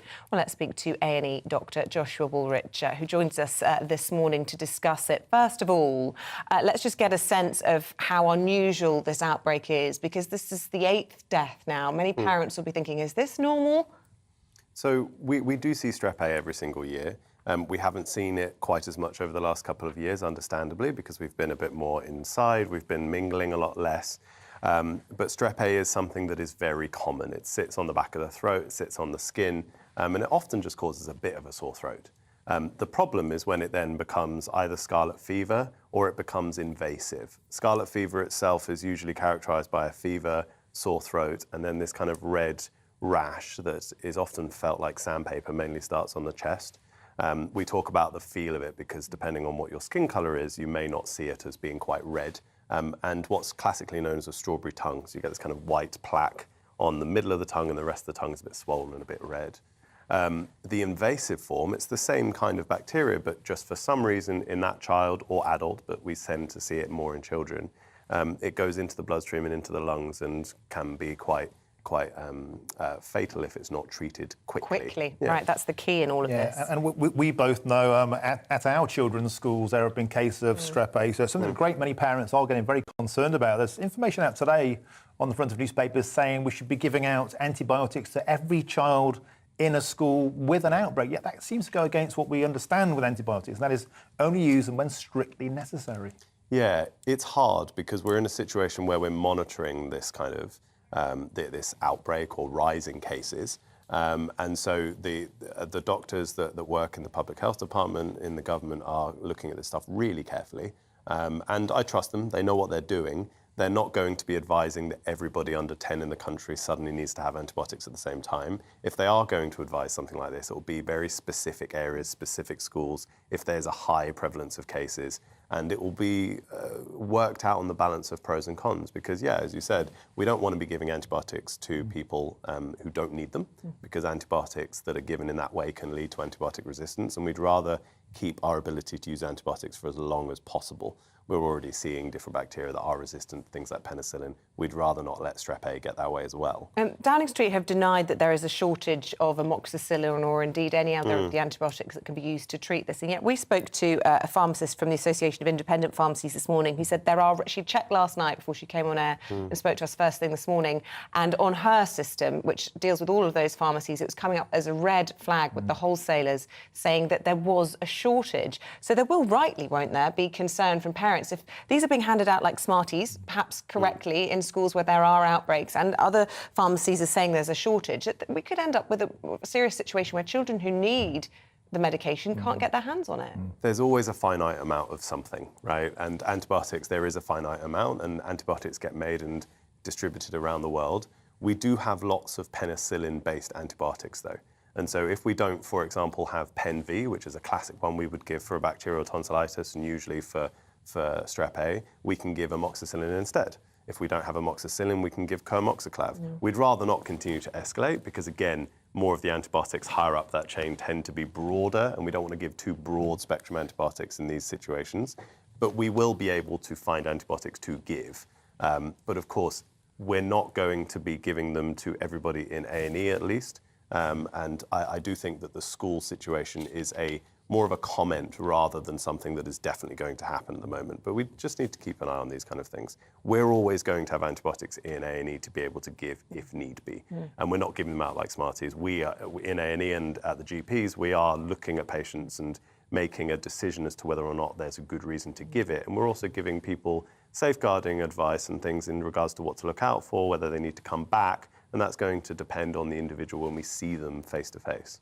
OK, well, I suppose the advice always is, if in doubt, go and get checked out by an expert, because, you know, you can't make too much of a fuss when it comes to children. You don't want to take any risks. But with that, calm heads always required. And that's why people like you do the job you do. Thanks so much for coming in, Dr. Joshua. Always lovely to see you. A&E doctor there. Superb. Well, coming up, Camilla Tominey will be here giving us her take on all the top stories of the day. But first, the weather.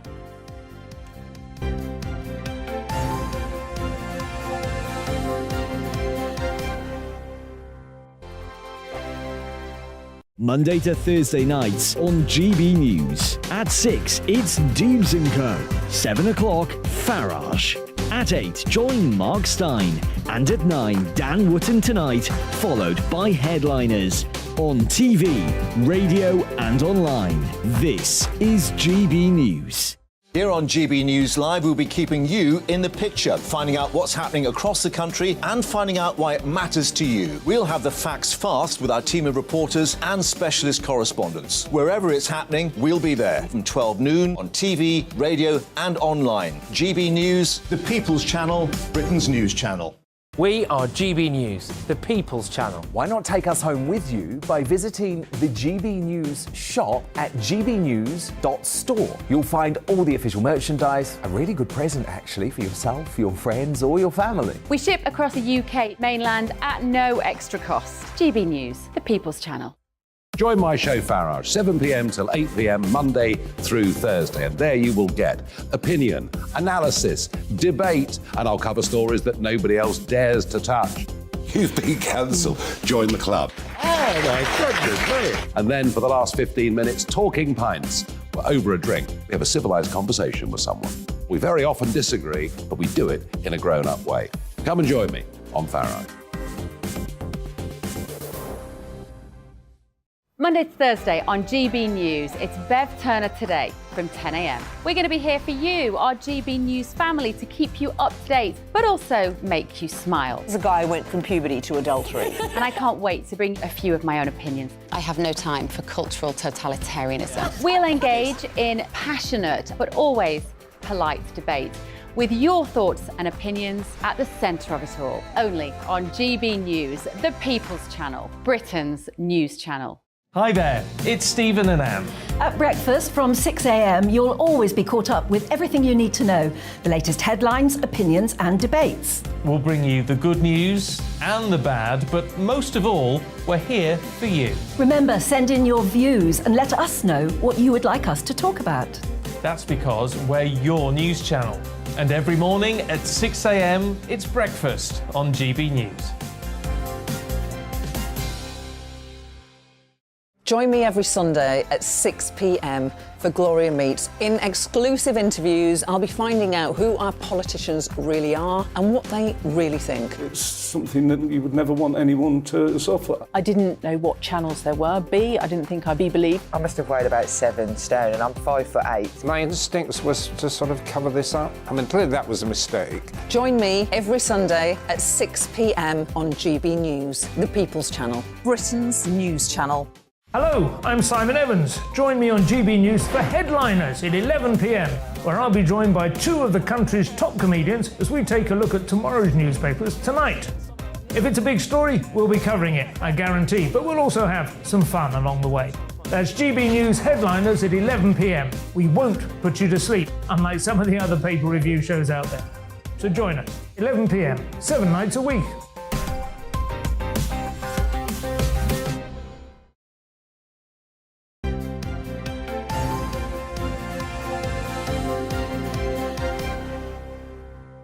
Now, I'm really excited to announce all of this. A punchy new politics show is coming to GB News in the new year, hosted by The Telegraph's associate editor, Camilla Tominey. And it is that coveted Sunday morning slot that Camilla is going to be taking over. Very exciting. I know, it is exciting, taking on the opposition. Yeah, so Laura Kunsberg, Sophie Ridge, watch out. You're coming for them. And it's going to be, you know, a bit of light-hearted, but taking it all very seriously as well. Well, I always think my approach kind of presentationally is to take the work seriously, but not myself. We got into this situation maybe with some political presenters, making it slightly too much about themselves. And I think there's so much of concern to GB News viewers, isn't there? A cost of living crisis, immigration. We're going to talk, I think, about housing, strikes. They're the issues that really matter to people. So we're looking to get on big-name guests to answer their questions. We want to represent the public's view on all this and also have a bit of fun as well. I think we need to have a politics show with personality. And as you've said there, Isabel, make it quite punchy. 90 minutes, we're going to get through a lot. And I'm excited to start it on January the 8th. Yes, well, we will be tuning in, I promise. And that'll be great as well, because it sets the agenda, these political shows, for the breakfast programmes going into the week. And I'm sure we'll be doing lots of cross-promotion. So look forward to that. But you touched on it there, the unions. Yes. Oh, my goodness, they're going for Christmas Eve now? I know, it seems kind of oxymoronic, doesn't it, to be offered 8% and then say, oh, well, in addition, I'm going to put on extra strikes. And I think Transport Secretary Mark Harper has expressed his own incredulity about that. Yeah. What did the public think? I think the public think, actually, we know that inflation's sky high, but 8% would probably be taken by most people with both hands, grabbed with both hands. Equally, I think, where's the legislation on this? The Conservatives promised in the 2019 manifesto that they were going to put in these minimum service levels so that you can't have the unions basically holding the country to ransom. I think that bill has gone through Parliament, had one reading, no one really cares. I mean, it's, again, all rhetoric, but none of the action, which really, I think, annoys the electorate. Yeah, and it really feels like the government's kind of lost its fangs or its ability to deal with this. I mean, when I were a lad, it was all about union strikes and the power going off. And it just seems like it's like back to the future. The Conservatives just aren't in control of the country. The unions are. This is like 1970s style politics. And also, I think the public think, well, hang on, let's have a look at the median wages of railway workers and indeed drivers. I think of workers in general, it's 44 grand, and of drivers, it's 59. Comparatively to other public sector jobs, that's a good pay rate. Now, I'm not saying for a minute that people don't deserve pay rises, and wage stagnation is a massive issue for the Conservatives and Labour if they get in at the next election. But people will be looking at it and saying some of these pay demands are completely unreasonable when we're already dealing with a budget that has made life difficult for all of us, right? We're having to wear this high tax burdened hair shirt. So actually, people who are asking for above inflation pay rises, to people particularly in the private sector who say, I wish, 11%, yes, please, if I could get it, are thinking that they're being a bit too greedy. Yeah, there is a government that is under pressure from so many angles, and now we're seeing the Prime Minister under pressure from his own party as well. I mean, do you remember the good old days of Partygate, when all we talked about was whether or not there was a cake or not, and here we are, the winter of discontent, and now Rishi Sunak can't get through his own legislation because of the backbenchers holding him to ransom, essentially. I mean, it was ever thus, right? The main opposition to any Tory PM is usually his own backbenchers. And on this housing thing, they have a point. I think on one hand, you could say that the Conservatives' best shot at winning the next general election is to say that they are going to build more houses, because NIMBYs had to go to YIMBY. There is a generation of people who say not in my backyard until it comes to houses for their children and grandchildren. And then they're like, oh, they can't afford to live nearby, particularly in the so-called Tory shires, right, the home counties. Having said that, I mean, the first stories one does as a journalist on a local paper at the development control meetings, where neighbourhoods are usually up in arms about developers riding roughshod over their own concerns. And I think what Bob Seeley and Theresa Villiers have done here with this pushing back of this legislation is to say, arbitrary targets set by central government, which have no connection at all with the local area, where people are just told, right, there will be 3,000 homes in your village and there's nothing you can do about it, isn't right. People point to a couple of stats, don't they? 238,000 empty properties in the UK, and I don't mean second homes that are on Airbnb, I mean they are empty, no one's in them. Why doesn't the government do more about them? Secondly, all of these greenfield sites that are being prioritised over brownfields makes no sense. Empty properties in the high street, I think Jacob Rees-Mogg came up with a plan to actually make them into housing, because, funny enough, it's quite useful to live in a town where you're near a station. So there's this impetus, isn't there, for the government to consider all of these options before basically concreting over the countryside. And that is happening in some areas. In your paper, though, I think it was only the Telegraph this morning talking about the other rebellion also seeming to have gone away. I don't know how that's happened. Or in fact, no, I've got that wrong. Rishi Sunak is backing down on onshore wind farms. Yes, this is the other thing. So that means that the Boris Johnson, Liz Truss, Simon Clarke rebellion has gone away. Yes, exactly. But then isn't this always the problem? There's an irony here. I think when Rishi Sunak and Boris Johnson had that meeting where they tried to come to a deal and in the end, Boris Johnson lost that argument Just before the leadership Indeed. announcement, yeah. And I think, you know, I wrote at the time that Rishi Sunak had been quite robust and said, you know, if you get in, we will bring you down. Well, this is now coming home to roost because some of these backbenchers are trying to bring him down. It speaks to a wider problem for the Conservative Party, doesn't it? I mean, it's like impossible for anyone to discipline these MPs. Yeah. They've had enough. Some of them are jumping ship. And I think, actually, it's interesting, when you're really under the cosh and it looks like you're behind in the polls and you're going to lose the next general election, a lot of these MPs are thinking, well, I'm going to lose my seat anyway, so I've got nothing to lose. Yes. But Sajid Javid, big name. I know. I mean, 5 minutes ago he's running for the leadership. The next he's going to do something different. I mean, one has to have a bit of admiration, funnily enough, by comparison, for somebody like Liz Truss. I know it all went catastrophically wrong for her in, 44 days, but isn't there something quite admirable about her saying, no, I'm going to fight for my seat in the next general election. I'm going to carry on the back. Or Matt Hancock, the two people a lot of people would like to see the back of, seem to be hanging on at the moment. Is going to they were supposed to declare by yesterday, weren't they? They did. I mean, there are 400,000 reasons for him perhaps to do something. Now he's a TV personality, Martin, you know, rather than an MP, first and foremost. So in a battle of the Christmas books between Spare, Harry's book, and the Hancock Diaries, which will be the biggest seller, do you think, and which will be straight to the bargain bin? Well, my understanding is that Spare's already selling very well on pre-orders, right? OK, and there is this appetite. We're in a funny situation in The Telegraph, and indeed on GB, I'm sure, because people say, oh, you know, stop writing about these people, we're not interested, and then inundate the stories that we're writing with comments. So clearly there is a market for this couple, even though the consensus seems to be, how much more have you got to say? And I say that consensus not just in the country, but also in the palace. They're tearing their hair out. The word they're using is, we're weary. We're feeling weary. They're not even angry anymore. Like, they've gone through all of those stages of grief and they're now into weariness. So you look at those trailers. I mean, the coverage of the trailers is funny, right? You've got a couple here who keep on trying to wage war on so-called misinformation. And you've got whoopsie, 3 mistakes in their own trailers. Well, actually, I think, apart from footage being shot in the US and not the UK and all this other stuff, one of the things that struck me, that there's this photograph of the Buckingham Palace balcony where it looks like the Sussexes have been marginalised to the side. But it's because it's been taken at a really weird angle. Yeah. Anyone that's ever covered trooping knows the Queen always stands in the middle, and then the Cambridges and the Sussexes were equidistant. So, well, Camilla, the idea that there is a hierarchy within the hereditary royal family isn't exactly true. No. Breaking news, Harry. Sorry to tell you. Yeah, you'd think he of all people would know that. Yes, that's right. Anyway, we very much look forward to the launch of your show, 8th of January, 9:30 to 11, and you're going to give all the other political shows a run for their money. We will be tuning in. Thank you very much. Thank you very much. Well, thanks for tuning in today. I'll be back tomorrow from 6 a.m. You're not. I'm off on nativity duty tomorrow morning. Emily Carver, however, will be back now at 9:30 with the briefing. Have a lovely day.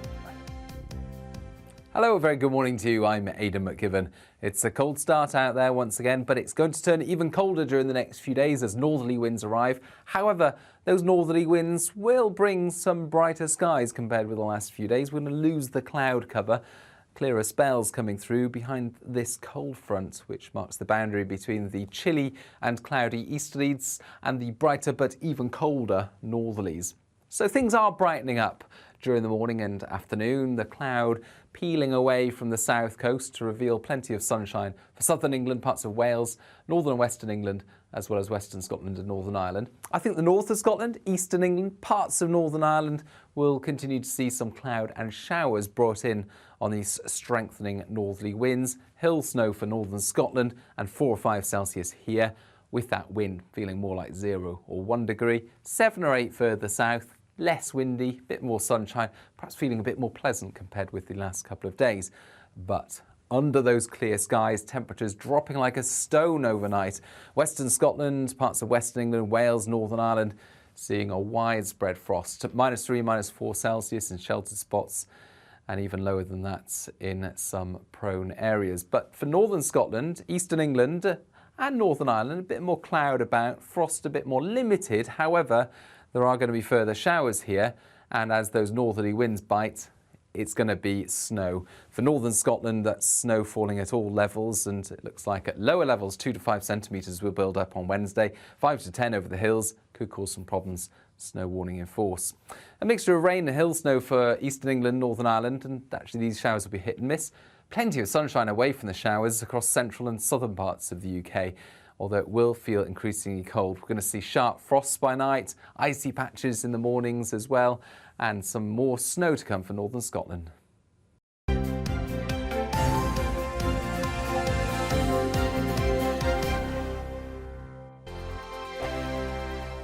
We are GB News, and we'd like to say thank you to each and every one of you for bringing us your conversations, for helping our great nation find its voice. We are here for you on radio, television, and online, across England, Scotland, Wales, and Northern Ireland. It's not the BBC, you know, you